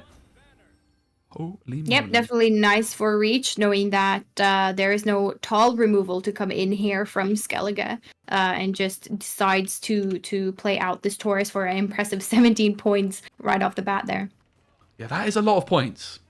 Certainly There's a heat wave from Bukowski, but not accessible as far as we can see here for Bukowski. But it does exist, so that could potentially be a little bit of a issue for Lario, as that this Taurus is really one of the nice targets for it. What could be an interesting thing, right? Like if my kind of read on this, having never seen this matchup before, is Lario has gone very aggressive off the rip. So what he might be trying to set up is some kind of tempo pass, where if Lario backs his deck in a 10 card round 3, for example, if Lario can just get a load of points down and then just passes on 7, that puts Bukowski in a position where they have to take the round by just going down a lot of cards, and then they're not going to be able to bleed round 2, meaning that there's a long round 3. So based off the opening play, that's kind of what I'm wondering. And Lario might even just be praying that there is no heat wave, right, in this round. Because that is a big lead. Maybe saying that the odds of that heat wave are not huge in this round, so maybe just getting this Taurus just out and seeing what happens. And either way, just responding immediately with a heat wave, of course, sets up a pretty slow start where Lario would still be able to recover in the round. But yeah, here we see a pretty nice Oxenfurt Scholar as well come down here from Lario, of course, boosting itself with the high provision cards that you have in your deck. And I think, Speci, you're right. This is exactly the setup that Lario decided to go for, and the pass is there already. Engine sticking on Bukowski's side of the board. Definitely quite a bit of a point gap to try to catch up here and doing it in one card. And the longer the round goes, the more annoying this priest and its ship are going to be as well. Yeah, and it's like you say, the odds on Heatwave right now, from Lyrio's point of view, you know, in the opening hand is the most likely time that your opponent doesn't have it. The longer the game goes on, the higher the odds are that they draw that Heatwave, of course. So even a Heatwave here, though, wouldn't be that much of a smooth answer. 17 points, we'd still need 4 more. I guess the priest and the ship would actually just about get them there. So Lirio are going to be really, really happy to see that there isn't that Heatwave, because now Bukowski's in a position where they need to play another card in order to take the round. And as soon as you're winning round 1 with 2 cards less in hand than your opponent, it is virtually impossible to make any kind of a bleed in round 2. And you're going to be forced to go most likely for a 10-card round 3, which clearly Lirio backs himself in. Otherwise, just Lirio wouldn't be making this kind of approach. All right, so we see the Sigvald come down there as the card that is sort of sacrificed to this round, potentially resurrected later. Trying to look at the answers that Lirio does have in this enslaved list when it comes to dealing with Knut, dealing with Sigvald, dealing with Svalbard. And yeah, there's Vilgefortz really, Skellen potentially also being able to take care of something like a damaged Knut. We're going to have to see how this long round then potentially goes for Lirio. But nice having played that Calvite, of course, knowing what is going to be drawn into here. There is also the potential of diplomacy hitting something like a gutting slash. Of course, coup could also potentially find some removal. It does a bit of damage itself. So there's definitely a few answers that Lirio has. His enslave ability can definitely be a huge impact on it as well, of removing something like a Canute and potentially using it to his own advantage. Bukowski, no surprising to see going for the Care Troll to carry over as the opening play.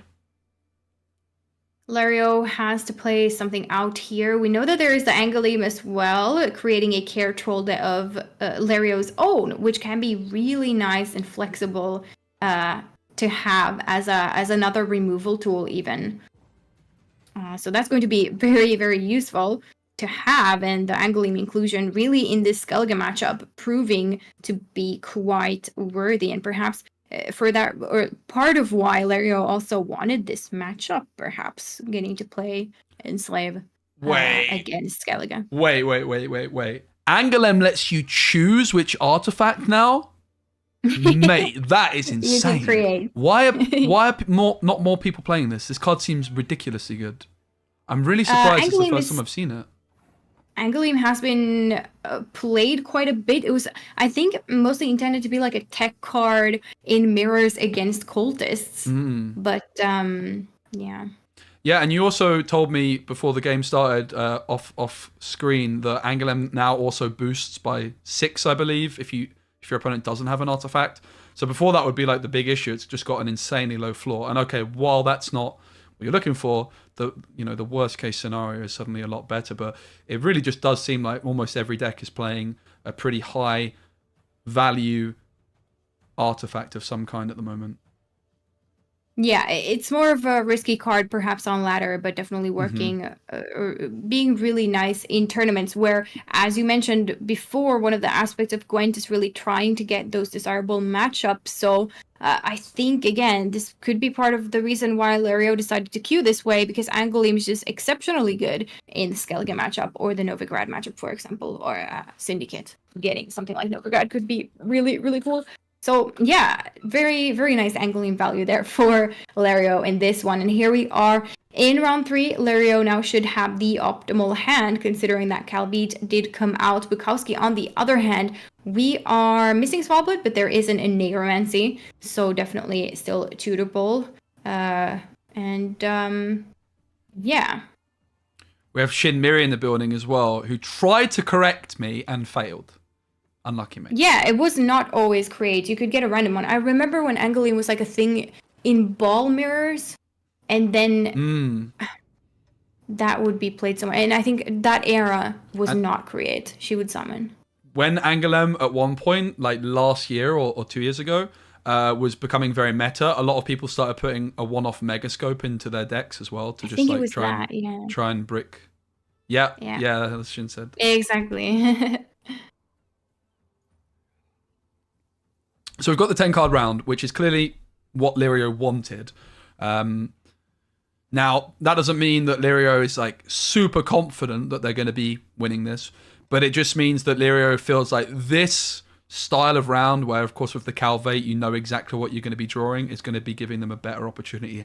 And the bearification comes through onto the Care Trollder. Was it the Care Trollder?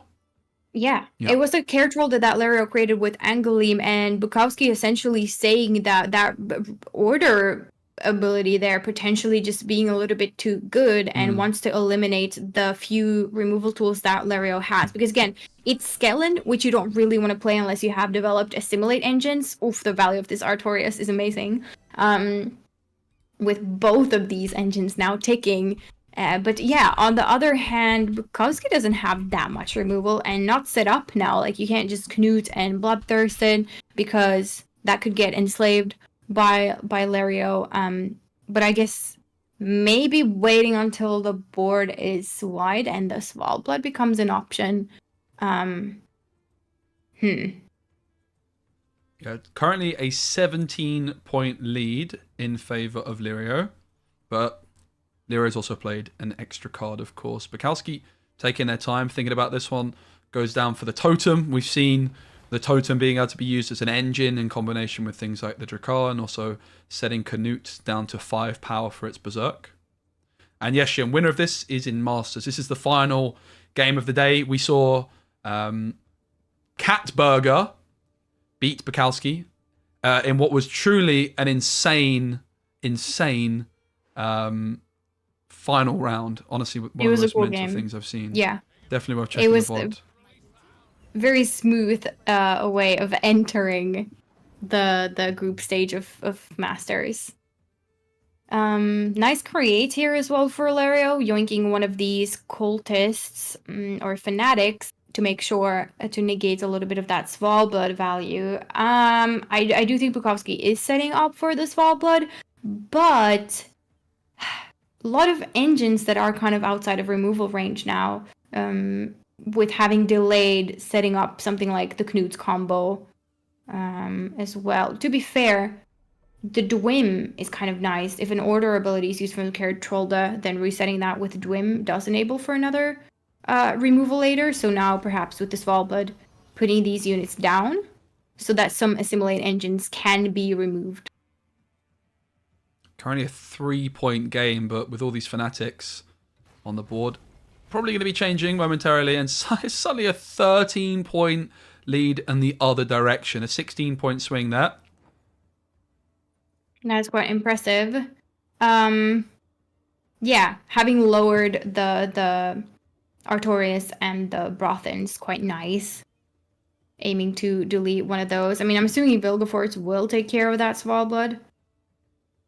Had a few people ask about the VOD in chat. The VOD will be available after the stream's done. I just need to manually publish it. So maybe as I'm ending, just remind me. But it's also going to be available on YouTube. We're actually live on YouTube at the moment, as well as Twitch. Twitch have changed their terms of services. So yeah, the YouTube stream, the VOD will just be up straight away. And I'll try and remember to publish the Twitch one. Because last time we did one, Cceely, I had Mayamon message me, I think, like, dude, I can't watch my games back after he won. Oh, yeah. But we were able to sort that for him. All right, here comes Skellen to remove this Svalblood, not Vilgefortz, and again, boosting these assimilate engines, which is really nice, because again, if those assimilate engines are removed, the Skellen will not get as much value. As you can see, it was very nice here for Lario to be able to play the Skellen out. Maybe not maximum assimilate value, but if you don't save these two engines, they will probably be gone. Knut being able to remove one, Dwim resetting the order ability, and I think it's looking pretty good for Lario, the way the board is set up currently. See the Drakkar come down. Currently a 5-point game. Yeah, the ensavability like really does feel pretty powerful in this matchup. just being able to deal with something like a priestess or like particularly the Canute, right? Like a lot of the time you're going to be seeing Bukowski put this Canute down pretty early on, and a lot of decks can struggle to deal with it, but that enslave ability is just such a big threat in that case. Yeah. Lario also does have to set up a spying, I think, here on... Oh, actually, it depends on what the Taurus chose as well for the spying, right? That we don't exactly know what the targets of our Todd are, but I'm wondering if there could be some combo set up here. We see Lario actually kept this Canute that was created by Taurus, so perhaps our Todd can get something for... We can see to kind of combo with, but there is the Dokar now on Larry's side of the board. Yeah, the Dwim and the Canute in the hand of Bukowski have spying, so yeah, 7-point game. Not really that many engines on the board as it stands. There is, of course, these assimilate engines, which are going to continue to tick along. And now the Canute coming down, of course, not going to be very easy to activate its Berserk when you're playing Nilfgaard. So deciding to just float the order ability does potentially offer a decent heat wave for Bukowski, but I imagine a heat wave on just pure points might be a little bit better down the line. Yeah, it's looking a little bit difficult to compete with these assimilate engines. There are still 2 more to be developed in Lario's hand. Vilgefort's looking real threatening for Knut, and the Knut actually staying on the board. Wondering about the Bloodthirst as well, what the Sove could go at here. Is it possible to get a little bit more value on the Sove with summoning a Havfrue? I think that might be something Bukowski is looking to do. Getting a death blow on that, perhaps with Knut. Yep. Both players 4 cards in hand. Both leader abilities still available, although 1 charge down for Bukowski. Just 9 points separating them. Have to say, though, the hand quality may be looking a little bit better for Lirio. Although the coup at the moment maybe not looking too impressive, with the fact that artifact was bearificationed, coup on Dwimvendra not really too much of an interesting proposition for Lirio. And that's something to note with the bearification, right? Not only did it deny the order value, but it also then denied potential Dwimvendra value down the line as well. So now placing spying on this Plunderer allows for the coup on that. A little bit of synergy with the Drakkar as well. Yep. Or even putting it damages by 2, right? So we put the Knut down to Bloodthirst range, where the Knut then essentially will become an engine for the Drakkar. But that is somewhat easily removable, I think, for Bukowski, just with a Knut in response, I suppose. Looks like we might be seeing the Clash come through as a little bit of removal here on the Drakkar. But Bukowski hasn't locked it in yet. They were hovering, but they're maybe changing their mind. 14 points in it before this card's played. There it is. And suddenly, a 14-point lead for Lirio is a 4-point lead for Bukowski. 18 points put down there. Yep. Vilgefortz can take down a pretty tall target here, but Sova is potentially going to be very tall. Heatwave taking care of a tall unit on Lario's side of the board. It is definitely a bit of a back and forth here. It's looking somewhat close. Lario, of course, wants to have a full value on the leader. Currently, the leader is slightly suboptimal as well, the way things are looking. Perhaps our Todd now is going to come out to be, establish all the assimilate engines before playing your coup. But let's see what the options are, if that's the case. Not entirely sure what the Artod has on it. Okay, here we see it. Double Canute standing side by side. One uses it on the other. Love it. That's really cute. 8-point game. Heatwave, Solve, and Canute versus Coup and Vilgefortz. Both leaders still available, of course, as well.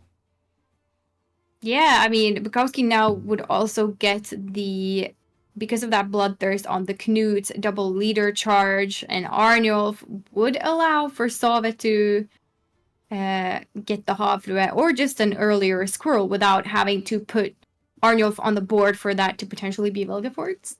But yeah, a couple of options left here for Bukowski to pick which order to go in. I mean, Heatwave is probably always going to remove this Marine, so it could make sense to get rid of that now or utilize this Bloodthirst, which seems to be happening here. Havfru, I'm assuming, is what Sova is going to be killing here. The rope is stressing me out a little. Yeah. With the observer, it's always a little bit more delayed than it actually appears as well. Yeah. But there we go, the Sove. Of course we know Sove, huge points. 24-point gap now. Lirio, same amount of cards, but leader still available, Cceely. Leader still available. However, the leader, again, is slightly suboptimal, though the Knuts working together could set up the perfect leader target here for Lirio. Yeah, and the Vilgefortz, whatever Vilgefortz pulls, could be a big deal. It's a Pella. Not bad. Okay. I think if you're Lirio, you're probably pretty happy with that. Only 4 points on your opponent's side. Could be a lot worse. Knut still remaining, and the Heatwave. Again, Heatwave probably has an obvious target for now.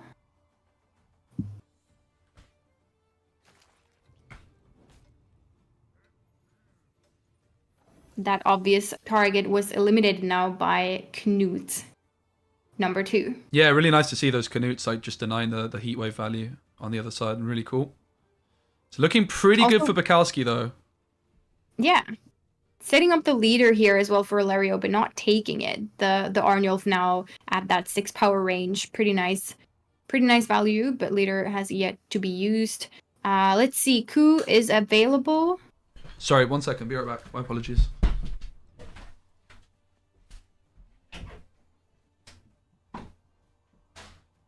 All right, and let's see what is going to be happening. Why Lirio is not using on the Drakkar. Could be used. I'm wondering if it's waiting for something in particular. Perhaps waiting for Bukowski's last play and wanting to utilize. But yeah, there is Bloodthirst for the Drakkar as well. On the smaller Knut.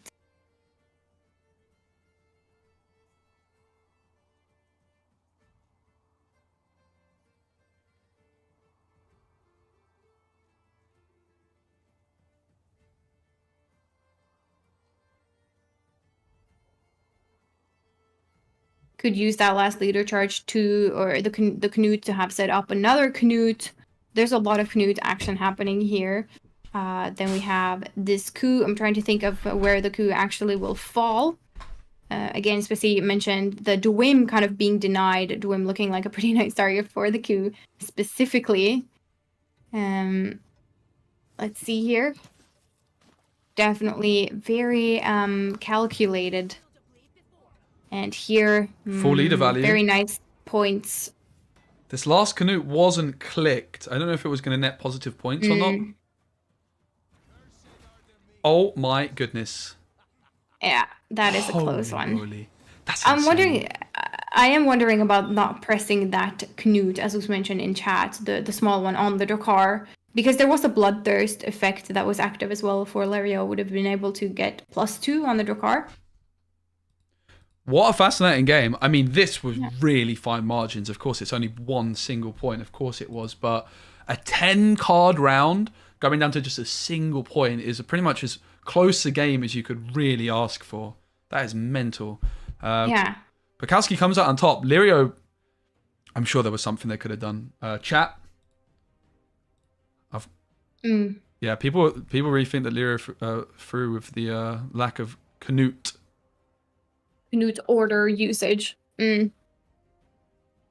Yeah, you have to think if there was any reason for that, but with the Bloodthirst condition, I think it would have been good to use.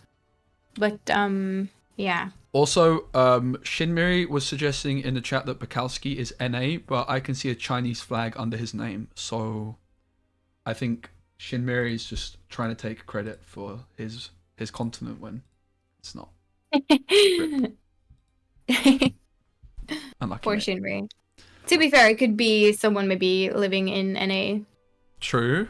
And China, then, nice. so then technically that's for both.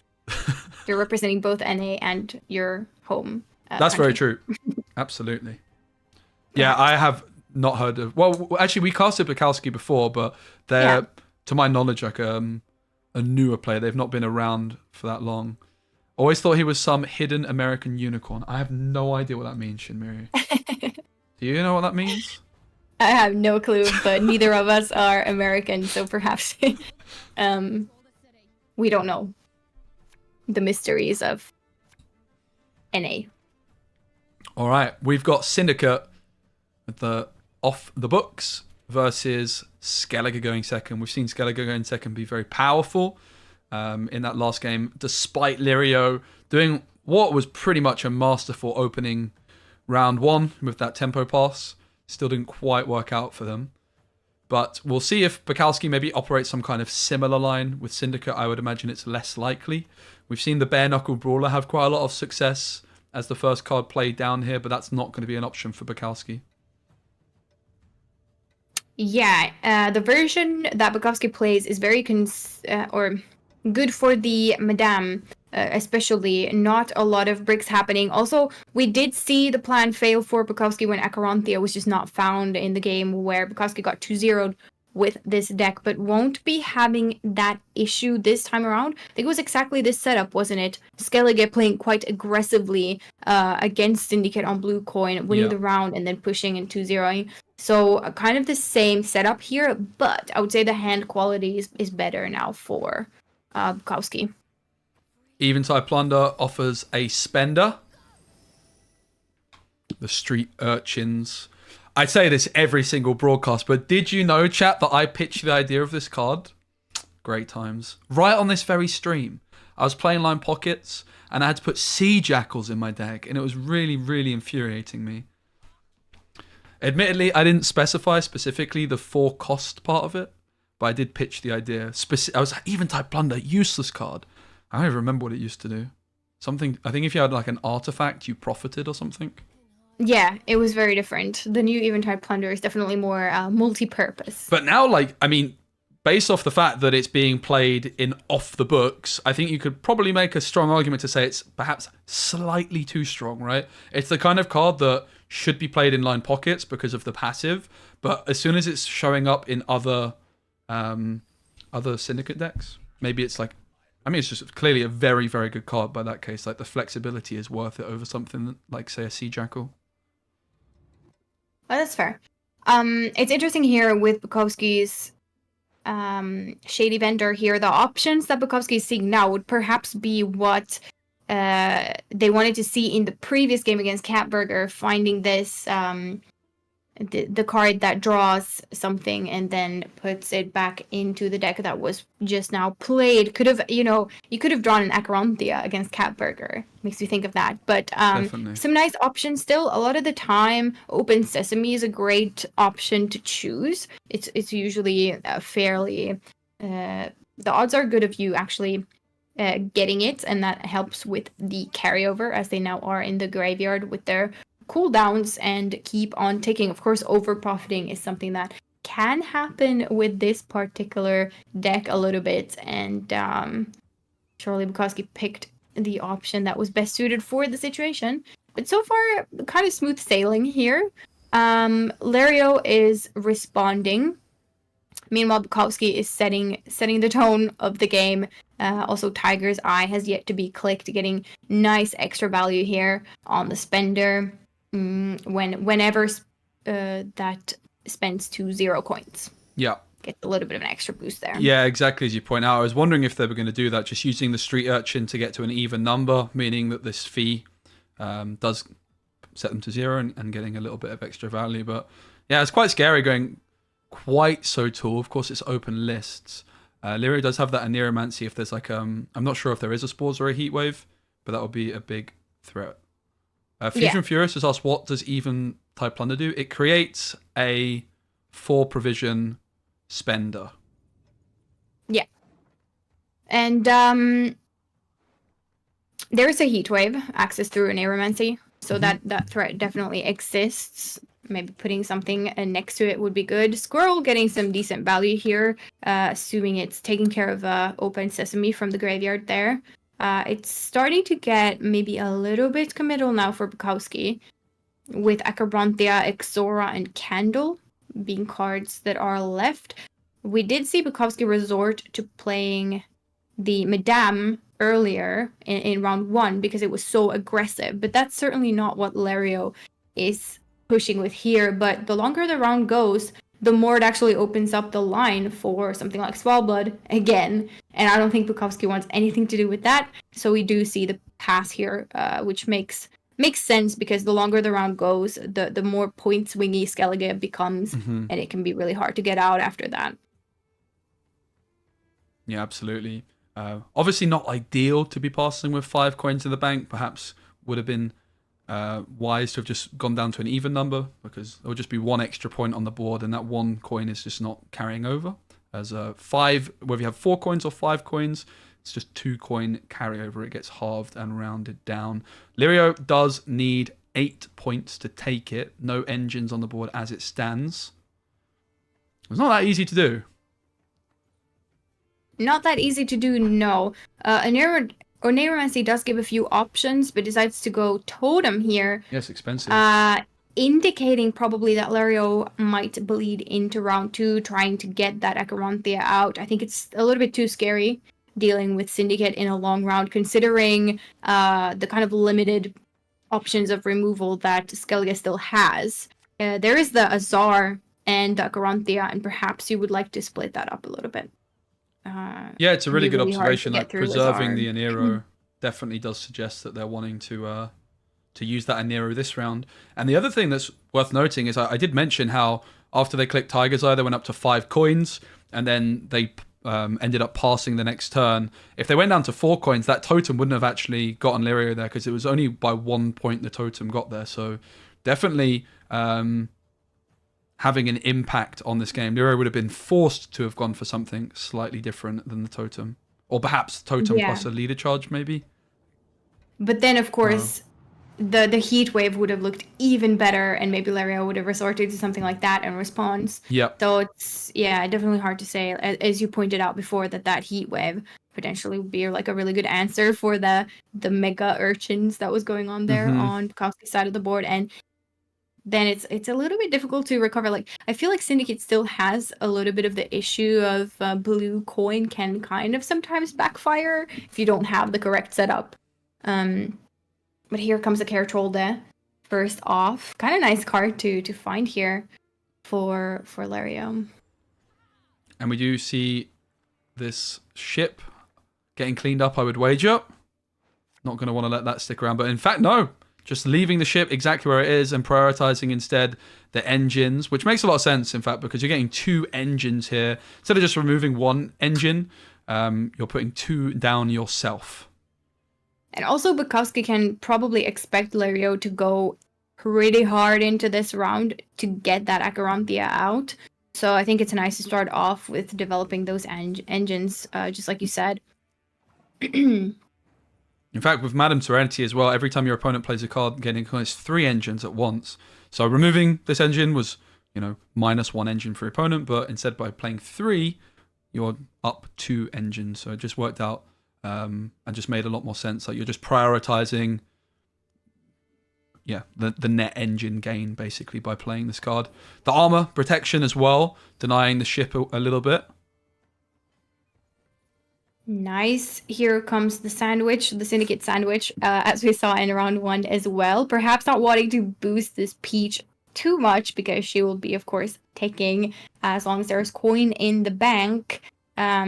Pretty good setup, I think, for Bukowski to defend this round. Lario does have to make kind of the call soon of either pushing it or, I guess, going into that round 3 with Svalbard, with Sigvald, with Knut. But perhaps saying that Acheronthia or the Azar has to come out, and then Lario would feel a little bit more secure in round 3. Yeah, we've seen these round 2 bleeds be a bit of a theme of the Skellige matchups today, apart from the last game we saw where it went to round 3.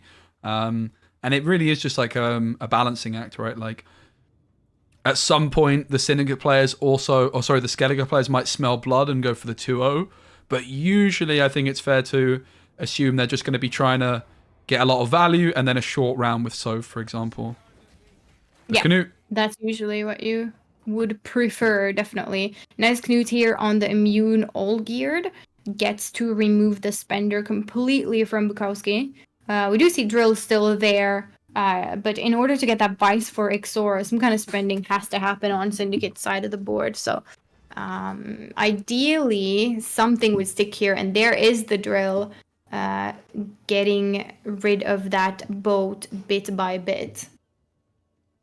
Yeah, we didn't also see the totem last turn hitting the Canute to activate the Berserk, so a little bit delayed on that. And also, Cone SOD in the chat said Cceely's mic sounds a lot better now. I figured something out. And there was Rashid says Cceely actually makes your stream watchable for once. Brilliant. Thanks for that. Cheers, mate. Rashid being wholesome as always. There's the Dwim resetting the order ability on the Care Trollde, now giving another duel. And with this Olgierd on board, this is a fantastic tool for Lario to potentially use to get rid of one of these engines if he wishes to continue bleeding, or just take the Resilience and run with it. Of course, applicable still in round 3. See you later, Canute. Bloody good fun comes through. 6-point lead for Bukowski, so Lero is in this position where they've been bleeding. They could continue to make some bad trades here and not get card advantage, or alternatively, they can really just go for it and try and get that card advantage back, but might have to burn through salve. The Canute comes through, loving the synergy with the totem. Of course, this was like a carryover location as well, with the fact that Lero played it in round 1. Also, Canute's now being activated, indicating that Lario is definitely willing to continue on for one more turn, perhaps wanting to play the Sigvald as well. Madam Serenity's really just popped off here, just putting in some serious work. All 3 engines still stuck down on the board. How about you, Cceely? Also held onto this candle. I'm wondering if that's potentially because of the verification scare that could have happened. Do you prefer Madam Louisa or Madam Serenity? Louisa, of course. Yeah, me too. Me too. She looks more epic. Danowich said he doesn't like the other Madam but likes this one, but I'm on the opposite page. I'm on that page as well. I'm team Madam Louisa, I think. Staying at 4 Maybe coins. Gwentfinity can buff up Madam Louisa as well, so that we get to see her again. Just get her to 19 points over the course of a year. I'm down for that. I will keep playing Gwent for sure if Madam Louisa is going to be around. It's only a 1-point game at the moment, so Lero at this point in the game does have the option to pass. So Bukowski kind of offering that option, but not interested. Sigvald comes down and the bleeding begins using the totem. Then the Canute comes through, and finally, see you later, Slice Seductress. Finally, one of these engines gets removed. The boat's still stuck around the whole time as well. Yeah, definitely. Yeah, it's cool for Lario to kind of assess the situation after this round is out. Kind of thinking, I think, about the order ability here, right? But doesn't decide to go for it just yet because there is one more turn, and it could be that Lario still decides to go all in. Yeah. It has the full leader, has an active Canute currently, and if Bukowski doesn't give anything big here, I think Lario might try to sense that, okay, it's either too late for the Acherontia, and it'll be worth pushing, or there is no Acherontia at all, which could very much be what Bukowski wants to do. So here comes Ixora. I'm imagining nothing will be spent here because of that just 2-power boat feeling a little bit underwhelming. And if Acherontia has to come out, you want all the coins to be able to actually spend it and catch up with the point gap. And if not, you can just get out with an Eventide Plunder and be very happy about it. Yeah, That is. Lirio has now been offered the pass by Bukowski. Bukowski could have done some spending, some leader charges to stop Lirio, just being able to pass. But Bukowski is actually like offering the pass here. But with Sove in hand, Lirio now has a decision. Lirio can save Sove for round 3, or Lirio can just go for it. And yeah, I'm not surprised. Bukowski is ahead. There's the bleed on the Sigvold, but Okay. I think that... and the peach is ticking. Forget everything I said. No pass was offered. My apologies. But even if the pass was offered, I feel like Lirio is just slamming down anyway, to be honest. Yeah, it is like a big decision here for Lirio to take. Every time I see this card, I cannot believe the amount of points it plays for. Yeah. It's mind-blowing. Huge. It is. Okay, I guess it's time for Acheronthia here. It's going to be a big play coming down from Bukowski now, too, and Lirio has spent quite a bit. If he makes it to round 3, there is still the Swablood remaining. Lots of stuff happening on the Acheronthia play. You have to be really fast when doing it. Some misclicks can happen. And it can get a little bit tight to try to get it to work out the way you want it to.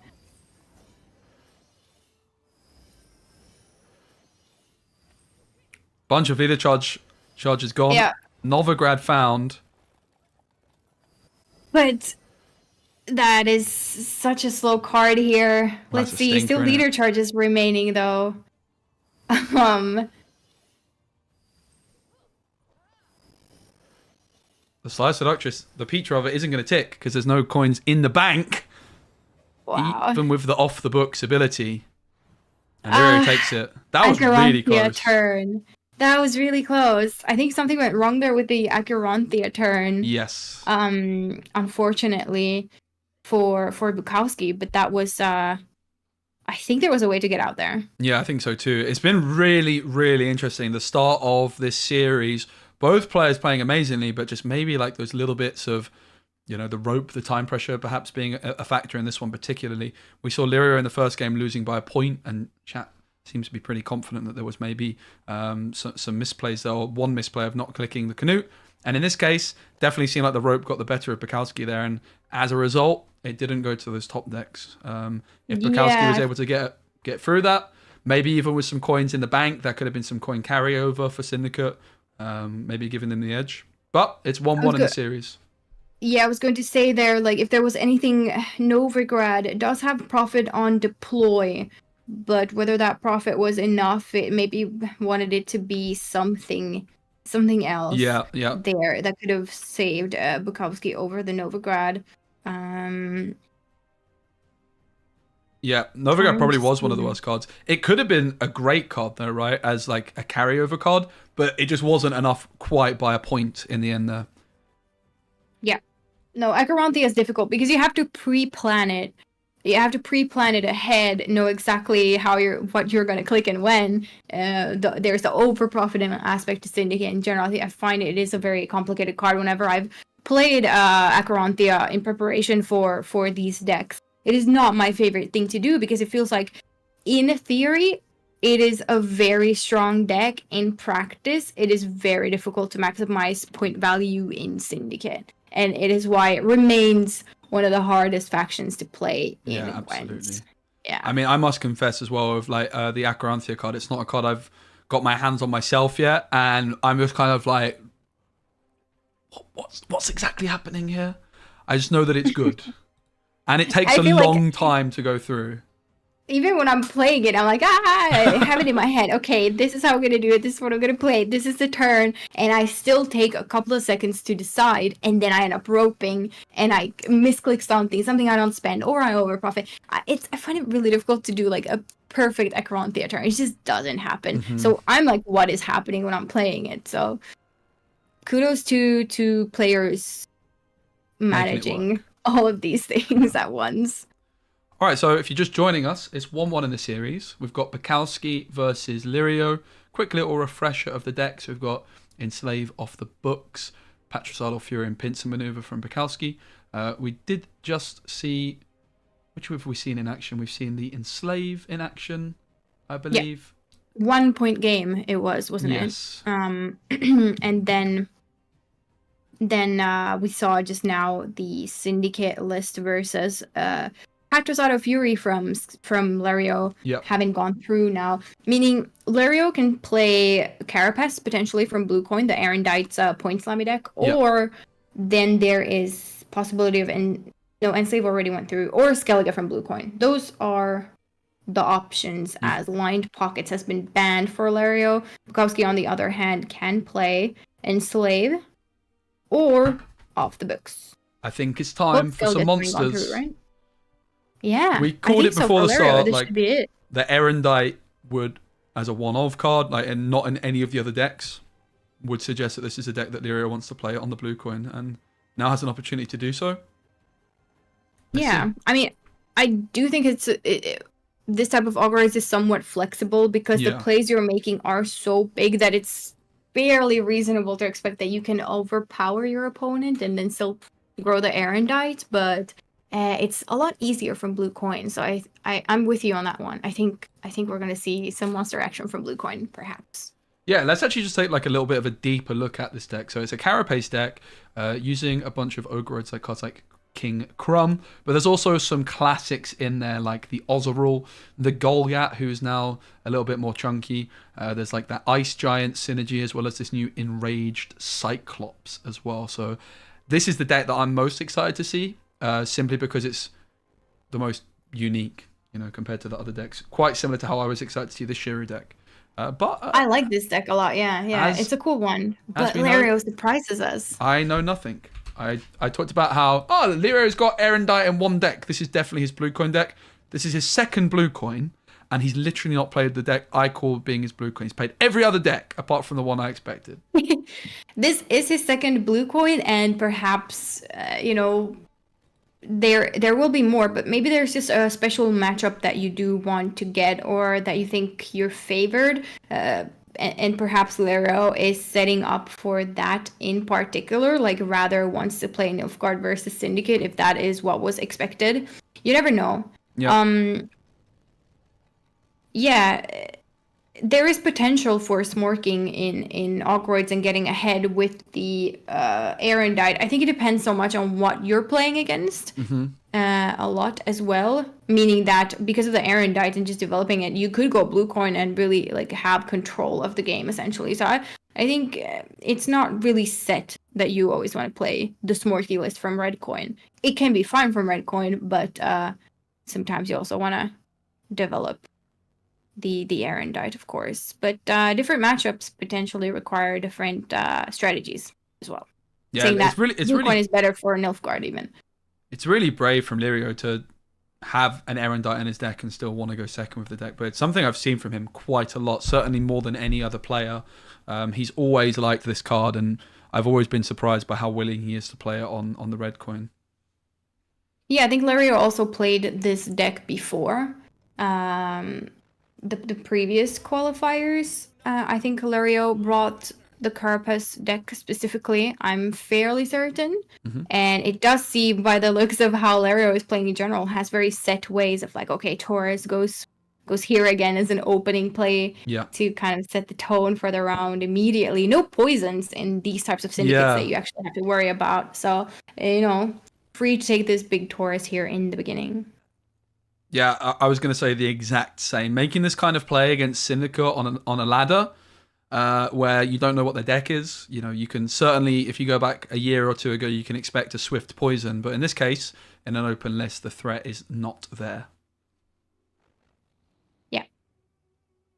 And here we go. Taurus having clicked the order ability. Perhaps Lario wants to set off for some kind of tempo pass. Again, it would be a little bit difficult for Syndicate to catch up. But now we add in Acherontia to the equation. Perhaps that is a little bit too much for Nilfgaard actually to deal with. And in this instance, Lario is actually looking to win the round rather than making a tempo pass, just to be able to squeeze out some stuff from Bukowski.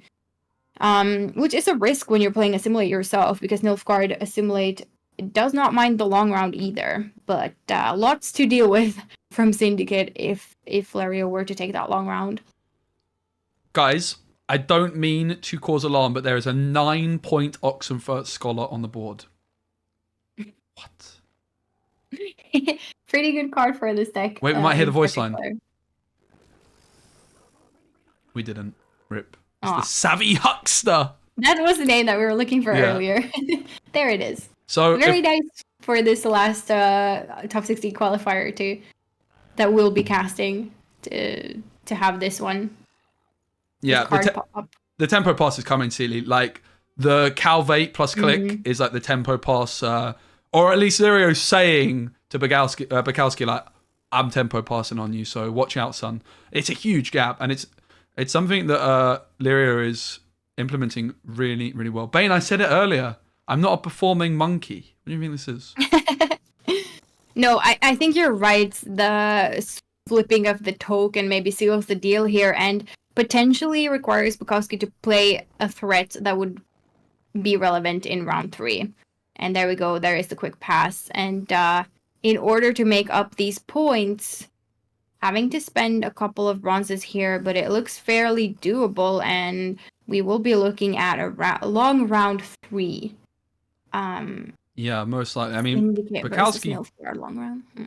Bukowski does have the option to try and get there in 1 card now, and then bleed down 2 cards, but that's just not something that is historically worked very well in Gwent. You know, usually if you're bleeding down 2 cards, it's just not going to end very well for you.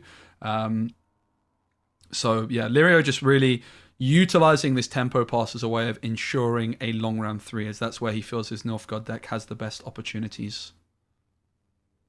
Yeah, I definitely feel like Bukowski is happy in a long round. The question is what has to be spent in round 1 to get there.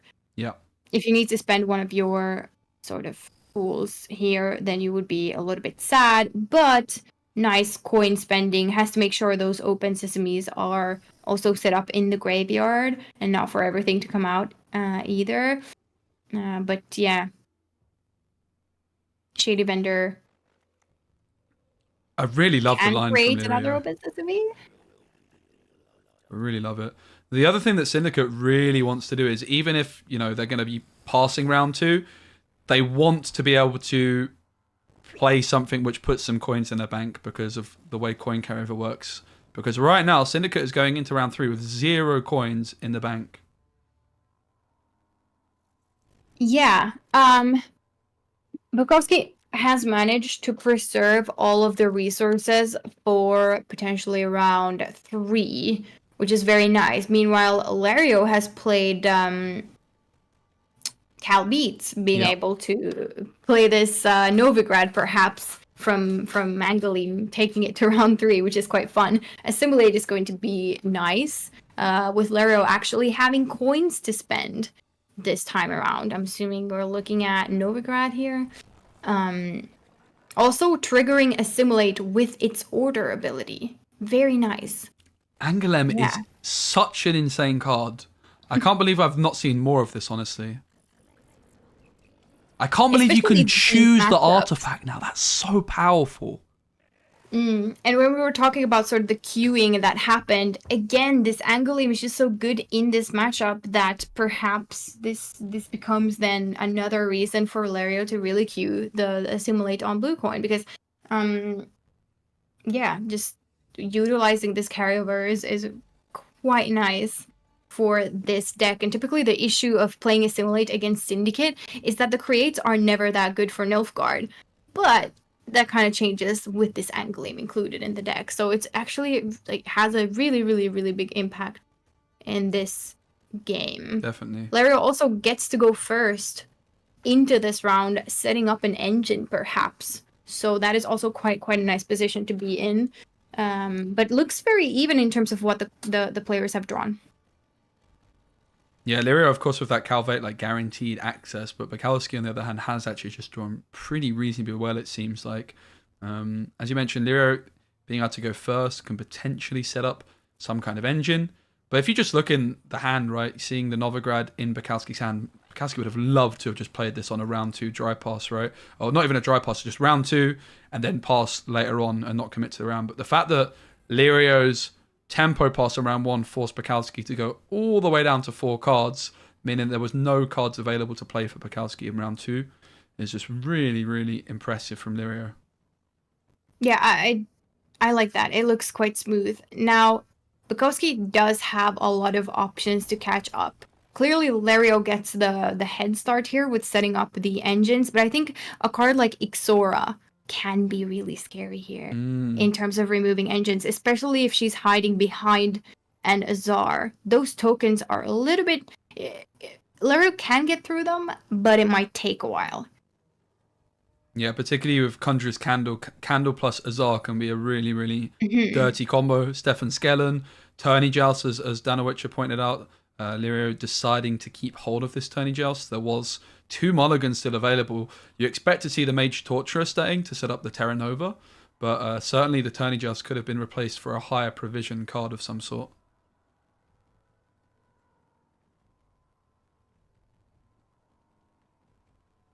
Yeah, this is the question becomes, can Ixora remove enough engines here? Nice create here for Lario. I'm assuming the candle would come down here, giving potentially Lario another turn to develop engines, which is kind of good and bad, but without that candle, you're not going to protect the tokens from Azar as efficiently. Yeah, call it. The candle comes through. Lirio has another opportunity perhaps to get down another assimilate engine in the form of Brathens. Mage Torturer probably going to be wanting to be saved for a little bit later on. But instead going for the Tourney Joust on Vigo. So this gives a shield on the board which can protect from removal, but not the most impressive play, let's be honest. Yeah, the Brothen's probably waiting for a target for the Duchess's Informant, and Mage Torturer not having any target either to apply spying to. I guess is what Lario is sort of waiting for, then installing a little bit with the Joust. Here comes a Renegade Mage from the Order ability. Interesting. Yeah, Renegade Mage also synergizing with Off the Book, so it was pretty much free there. Here comes the big man, Azar. The candle combo as well. Do we see any leader charges to boost them up even more? Pretty safe here at 5 and 6 points. Skellen can't really get through them. Yeah, Lario actually has to spend some good stuff here to get through this, and Ixora will come down on the board soon as well. Enslave! Ooh. It's got to happen. Give me that Scarab, Lirio says, I think. I would imagine. I mean, you have to get through the Scarabs. There's no way you don't take that leader, right? I think so.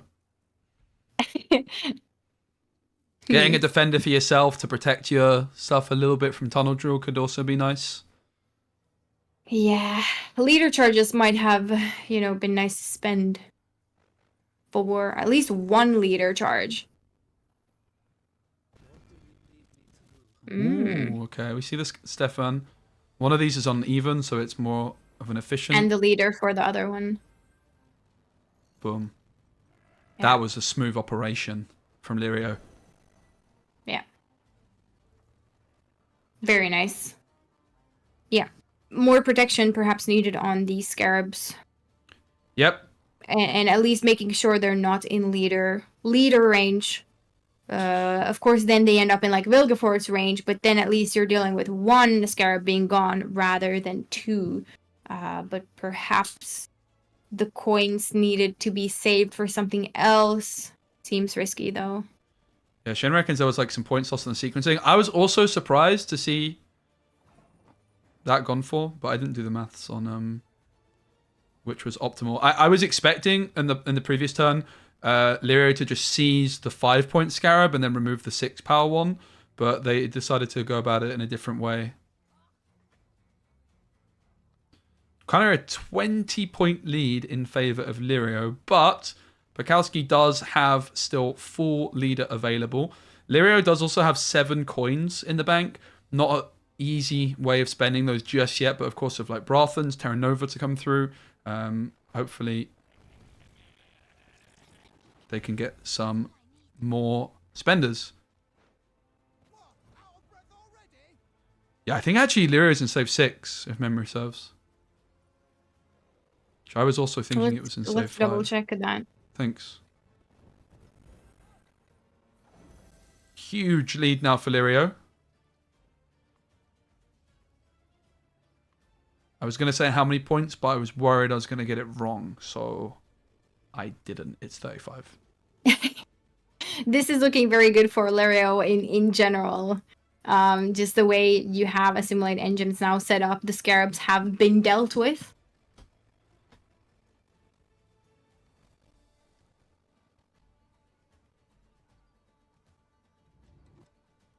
Bukowski does have a hand almost full of golds, though. Just this Bare Knuckle Brawler is the only bronze card. Lirio is the same, though. Just one bronze card in hand with such a huge lead. Yeah. The Acherontia play is going to be the big one. Madam coming online now. Definitely good for Bukowski to get that developed. Still a lot of points to be had from Syndicate and not using the tribute here, right? Hello, Counter Mover. Welcome. Yeah, Gwent's a bang. You should definitely give it a try. We're commentating, but I'm here. I can see you. All right, here we go.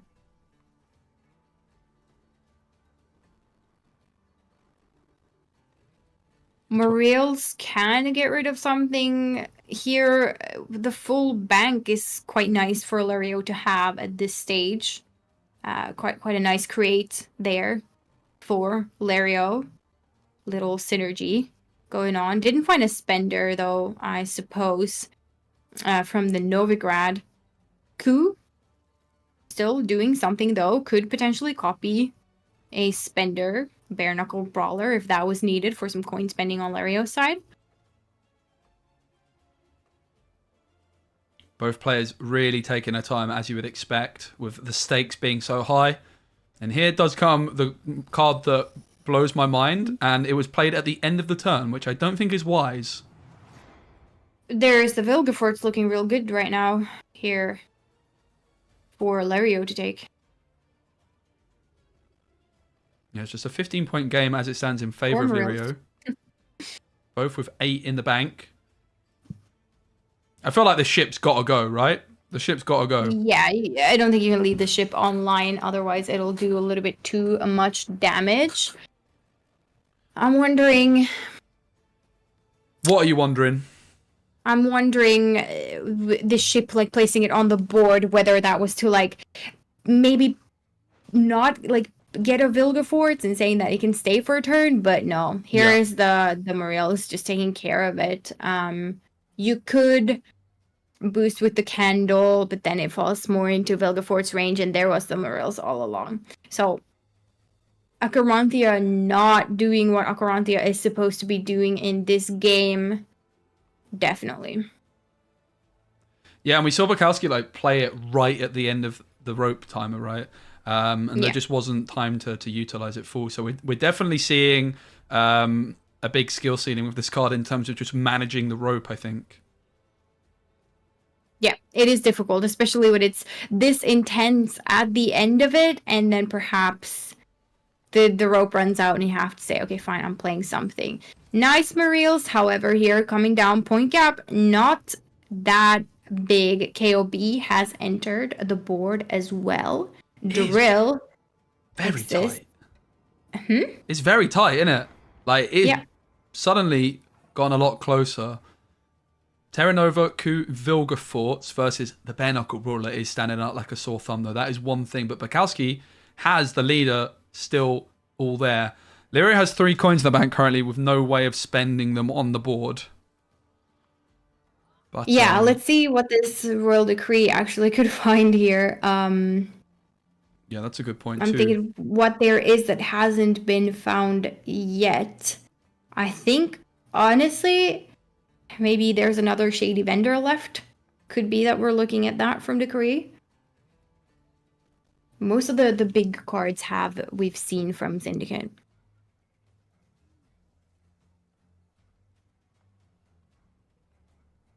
Lirio making their decision.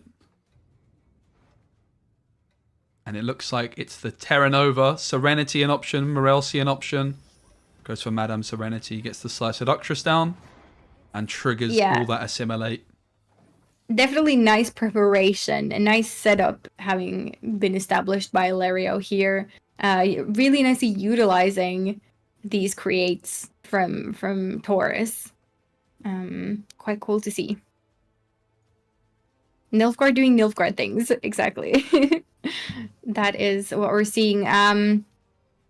Ixora now, there is a 1-point card there on the board, so I'm assuming that gets removed so that Ixora can remove something. Yeah. As its Vice 8 would then be activated, but it looks like, first off, no Shady Vendors left, so it seems like dispending the Oxenfurt Guard is what is going to be happening here, regardless. Lario is over-profiting. How about that? Yeah. Well, they could spend on get a shield on the Sly Seductress. That's something at least. Ku could copy a Syndicate Spender now that it's on the board there. The bronze, the Oxenford Guard could be copied with Ku. So that's an option. I mean, I'm wondering why Ixora just... I guess there is a threat of the Vilgefortz, and you can't play Ixora because of that. So yeah, there's also Ku on Morelsi, right? Bukowski had to stall a little bit. Oh yeah, Ku on Morelsi seems very, very nice here as well. Removing a spender, which is of course vital for Bukowski to have. Also, the best value spender, let's put it that way. Candle still exists in Bare Knuckle Brawler, but as you said, Speci, the spending was used on the Sly Seductress shield. Let's go. The best use of 3 coins anywhere. Big point gap here. Really big point gap. Yeah, we're looking at a 28-point gap. But a lot of coins in the bank for Bukowski. The Bare Knuckle Brawler is very sad, let's be honest. But there's a lot of coins still available, particularly with the leader ability still to come through as well. Kind of artificially increasing that bank from 9 coins to 17. Yeah, not bad.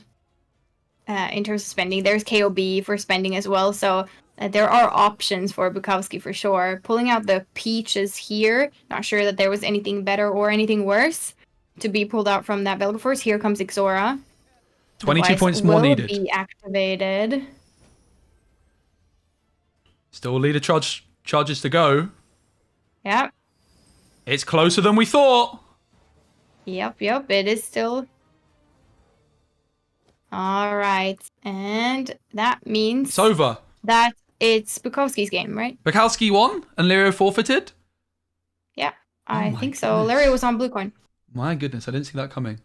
Right, Yeah, I'm going to just... the Ixora was going to be enough there with the setup of removing all the small things. Quite close, but Ixora actually... Even with that Acherontia, wow. It's gonna get scary. I'm just going to run off for 1 minute. I've just pulled the deck lists up if you wanted to talk about them. Apologies. All good. Yes, so 4 Sesames happening, apparently. The setup for the Sesames. I don't know, there were some potentially created with the Shady Vendors. That would have happened earlier. Lots of coin generation happening there is what happened, chat. So Ixora was active. The reason why it wasn't played earlier was to avoid the Vilgefortz. And that last say, Ixora was just going around the board every time 8 coins, despite getting nerfed, every time 8 coins will be spent, she removes the lowest power unit on your opponent's side of the board. So that was just too much, and Lario decided to forfeit. Even though the point gap was huge, the Ixora came in and actually wiped it there. So 2-1 is the situation, I believe, now. Two games for Bukowski. Bukowski has to get, let me see, pincer maneuver through. We have not seen that from Bukowski yet. That's going to be happening here from blue coin. Meanwhile, Lario can choose to answer with either Carapace or Enslave. And now the question is, do you want to play Enslave on blue coin or red coin against NR, potentially? Yeah, there was the full leader almost wasn't there. And then the open sesames that when triggered from the graveyard give you even more coins. So Ixora just did a little bit too much damage there as the last say, and that huge point gap was actually caught up on. I know, I couldn't believe it, really. It seemed like it was... Yeah. There's been so many surprises today. Like, still this one game where the bomber sniped Erlen. Mad. So it's 2-1 to Bukowski, right? After starting off Yes. looking rough. It's been a really tight series overall. Every game has been decided by... we don't know the exact maths. Maybe chat can tell us. But we had... It's been close for the most part. Game decided by 1 point. Then a game decided by 1 point because it was like a tie on round 2. So that came down to a single point. And then that third game was just down to the wire as well. Mm-hmm. Okay, it is time for the Ogroids. It's happening. Lario ideally catching up with the point gap as soon as possible to be able to develop this Erendite. And meanwhile, Bukowski is going to have to try to defend this round. I mean, Temple of Melitele can be nice, and Seius can definitely do some damage here. A big Seius. Lario does find Triss here. Can be nice if the round goes on for very long. Has a lot of potential. Now, Osril isn't going to be very useful in this round. Not yet, at least. So, other than that, pretty nice hand for Lario here. Cyclopses for removal. And a lot of sort of bronze Ogroids, but will they catch up soon enough for that Erendite to be developed? I mean, NR is notoriously very slow in terms of its setup, so I don't think Lario will have an issue to develop the Erendites, at least early on in this round. Iris Companions coming through. Iris already in hand, so able to decide what's discard. And it is, of course, that Iris which goes into the graveyard. And this is my first time seeing this Ogroid deck in action.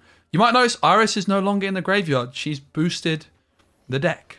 And here comes the new Cyclops card. My first time seeing this in action, and it's just an instant 10 for 4. So this card checks for the amount of Ogroids you have in hand, or deck, I think hand. It reduces the timer, and my command still doesn't work for linking your Twitch chat, Cceely. Isn't that terrible? Don't worry about it. I'll sort it. Not a priority. Let's see here. Okay, Shoop was also a really nice find from this Iris's Companions, I think, because it is not a tutorable card, of course, with your pincer maneuverability, but here is the Muta Generator. Again, slow to set up, so that's a little bit scary in terms of, Lario getting this Erendite value and really sort of, being a little bit scary, but... chooses to Heatwave, the Muta Generator, just says it's the best target as it will develop over time. Erland, of course, is not removable, but the Muta Generator who gives him more points is. So Lario saying that is worth it. And now, the Erendite is actually a little bit more difficult to catch up on here. If only I had some damn moderators around here, Lance, to do it for me, huh? Yeah, so... slower start to this one. Kind of a nice find there with the... I always call them pig riders, but that is not the name. I think Witch's Apprentice. Witches or witch? Yeah, Witch's Apprentice. Witch Apprentice or Witches? I think it's Witch Apprentice. Witch Apprentice, probably. Not witches. Yeah, it doesn't work for the witches. It's a aspiring witch, rather. Okay. So there we go. Witch Apprentice is on the board, and then Lario needs a little bit of time to develop the... it wants to establish Might tag as well, but here is a turn in which the Erendite certainly did not tick. King Crom wants the keyword Might to be activated, so both rows having to have a unit of 10 power or more. Of course, counting himself. Can utilize the Carapace charges to make up for that. Pretty big card now, but cannot be tutored this round as an Aeromancy was spent on the Heatwave here. So perhaps Lario would have liked to have both as an option, but yeah. And yeah, this is where like the Erendite decision from Lario, like to include in his deck, is an interesting one, right? We see a deck which wants to go second playing Erendite. Maybe it just gives it like that little bit of extra oomph when it does go first. But it is surprising to me, and you can kind of see why it's quite an awkward thing, particularly in an open deck list, because Bukowski knows that he's denying Bukowski knows they're denying Erendite value this whole time, right? So yeah. All right, and which apprentice I think has been activated here with the Sabbath keyword online? Yep. We're rolling. It's really nice to have that engine on for NR here, and making it a little bit more difficult to catch up with. Geralt, a nice card to have here for Bukowski as well. It's giving the option. So Lario does take the pass, say that, okay, this round maybe didn't start off so great when it comes to the Erendite. Time to go into round 2 and rather focus on, making the big points in that round. There is the Erendite. Will it get mulliganed away? Surely it will. It's useless at this moment in time. I mean, if the round goes on for long, then it perhaps wouldn't. That's very true. Yeah, I mean, so King Crumb is a bit of a pickle here for Bukowski. Like, either you allow the King Crumb to become carryover for round 3. Lario would have to spend like a card, then leader charge it, then play the King Crumb if you just dry pass, but also bleeding into it could be a little bit tricky. So we're going to actually see if Bukowski just decides to take a pass, or perhaps would play like Temple, get the Ensayas, get the Radovid carryover, and so far does continue to play into this a little bit, maybe testing the waters a little bit. Also, Erendite again becomes a little bit more difficult again for Lario to develop, considering Lario is going second. So specifically, we're going to have to see if this Erendite should have been mulliganed or not. Yeah, it's interesting. Like, the Radovid definitely makes sense to play here. And I'm going to have a full confession. Chat is talking about second form Temple. I've never seen second form Temple in my life. That is actually a good question. I think it replays a card. We're so used to seeing it go in round 1, but of course there is a little bit, there are options there as to what the second form of Temple does. But here comes the pass. I don't think we're going to be seeing a second form Temple. It's usually not really what is being played. Lirio incentivized to play a couple more cards here to start juicing that Erendite up. Not only are you getting more points, but it's also points of potential removal, right? Like an extra point to just remove that. One extra point might just be enough to remove the engine you want to remove. Yeah. But Lirio could decide to just pass, not bother with the Erendite, and therefore they're going to end up with more mulligans because they don't draw the full complement of cards that they could. They're rewarded with mulligans. There is the Shoop. Was there a Rune Mage played? Yes. Because that means you can't really have King Crumb be the only unit on the board. There could be a Shoop Yoink situation. Oh, baby. Damn! There's potential. I think it would be like a 50-50 or something if you decide to play out the King Crumb. Because then that means Lario plays a card on the board. Okay, just doesn't even bother with it. The Shoop Yoink would be epic, though. They was set up for it. Yeah. Did not happen. Lario deciding not to take the risk, perhaps using that Oneiromancy for something else.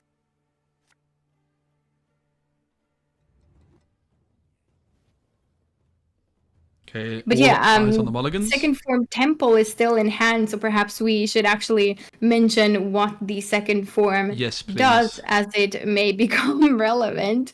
Okay, so it shuffles an allied unit back into the deck, then shuffles an enemy unit of the same power or less back into the opponent's deck.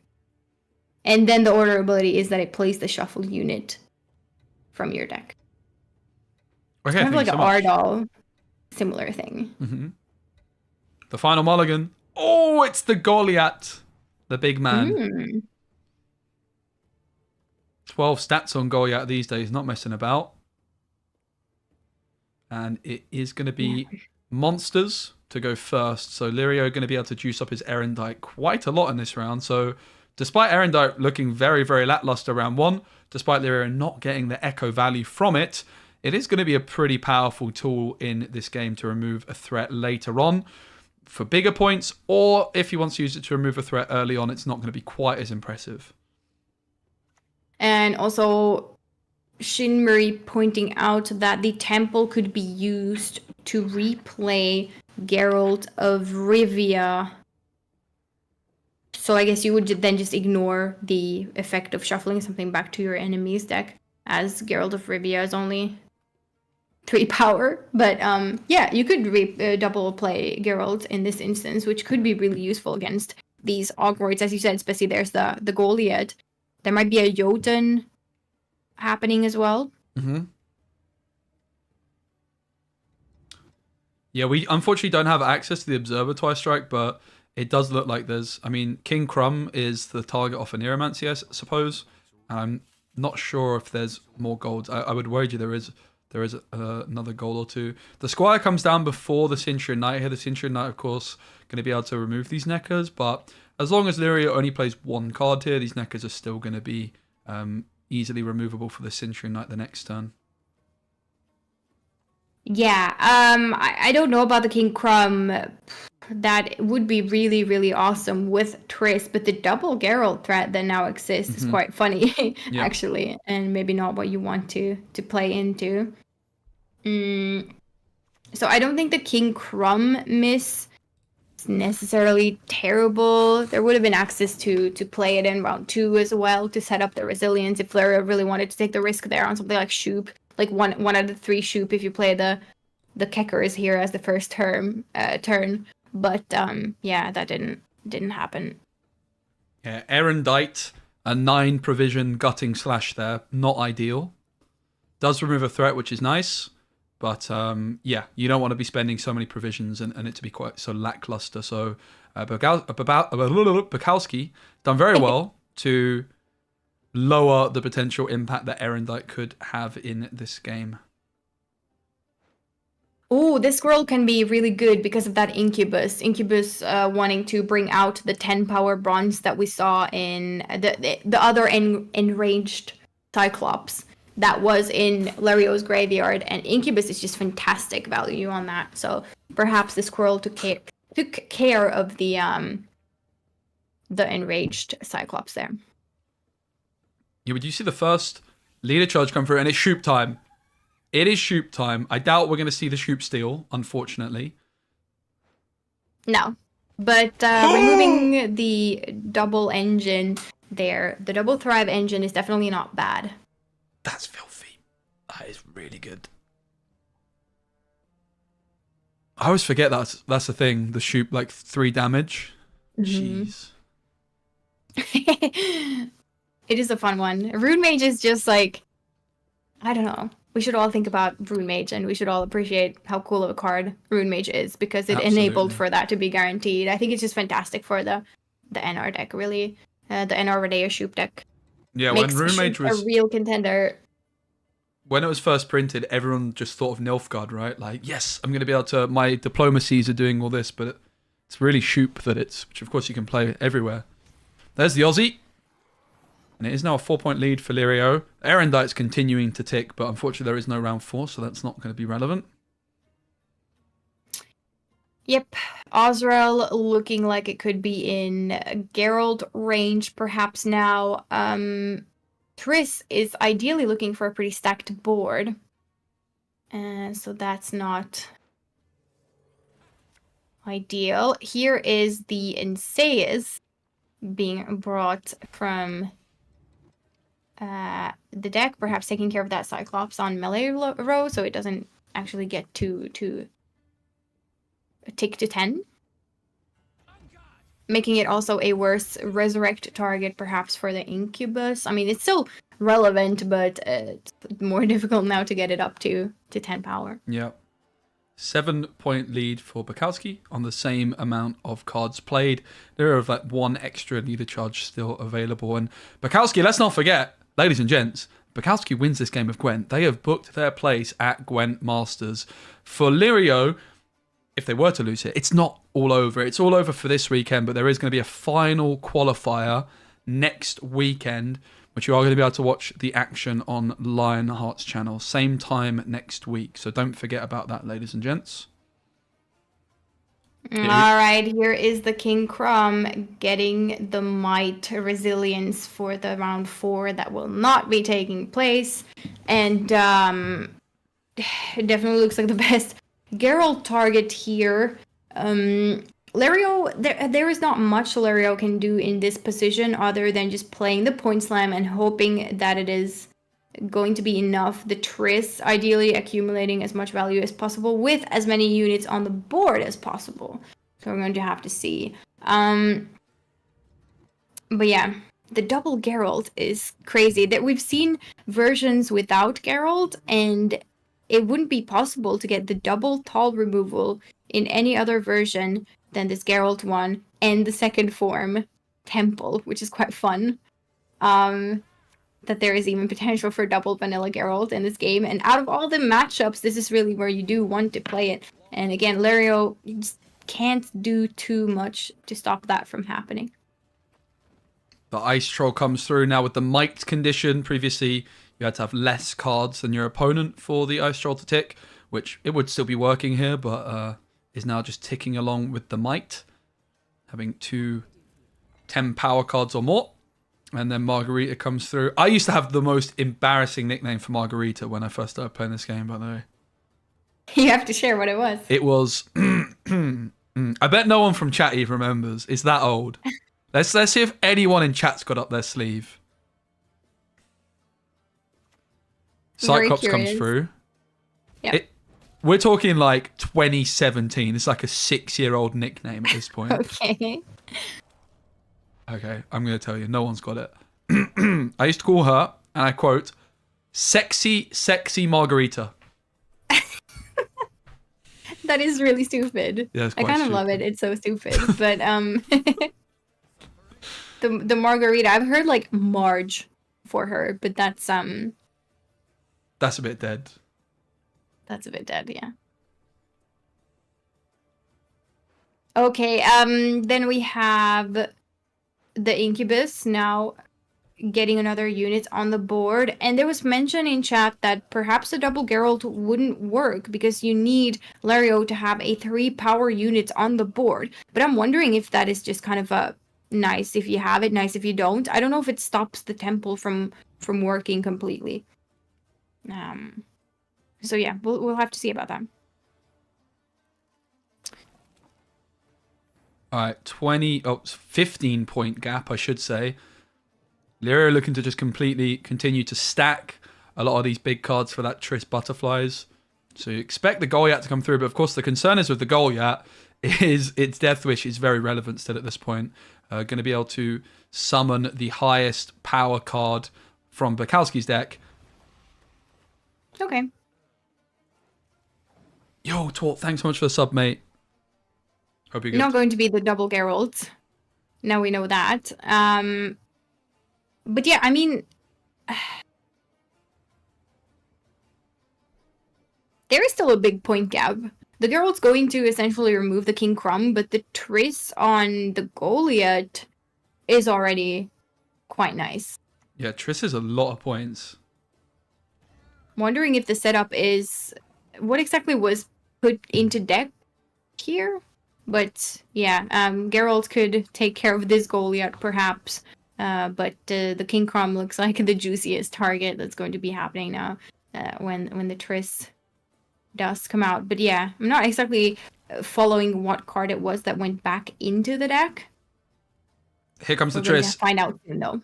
It's a huge lead for Lirio. However, there is a lot of points for Bukowski. There's the Erland, the Margarita.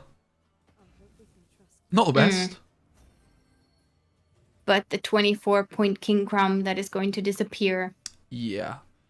Is very big. 24 points with the Geralt is 27. Is it enough? I know the answer, but does chat? Let's not ruin it. Let's see. Bukowski maybe just checking if he can go for the Goliath instead. It's enough. Bukowski takes it, Cceely. Wow. Bukowski. All right, there we go. Bukowski moving on to the group stage of Masters happening in December. Lario fought valiantly all throughout the losers bracket for this chance of taking the last ticket, and Lario fought really well. Unfortunately, just didn't quite make it to the Masters weekend. Meanwhile, Bukowski did, which is obviously well played to all of the players today. It was a fantastic series of games. Actually, they were really, really close. It was difficult to call, and I think a really, really fun series overall. And if you're feeling a bit sad for Lario, then he does have another opportunity next weekend in the top 64 qualifiers, which will be the last Gwent qualifiers. Yeah, the last Gwent qualifiers ever next weekend with Lionheart and I believe it's Aria as well. Don't think that's been announced yet, but I'm announcing it. Woo! Unlucky. So yeah, you can check that out next week, same time. It'll be on Lionheart's Twitch and I believe his YouTube.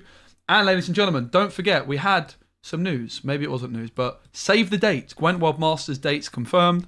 The group stage happening on the 2nd and 3rd of December. And the playoff stage, the last ever weekend of official competitive Gwent, is going to be on the 9th and 10th of December. So very, very excited for that. Cceely, it's been an absolute pleasure. We've probably casted, God knows how many qualifiers, a lot. But this was the last one, and it was an absolute pleasure. Thank you so much for coming on the channel. Where can people find you if they, for some reason, want to watch more of you? For some reason.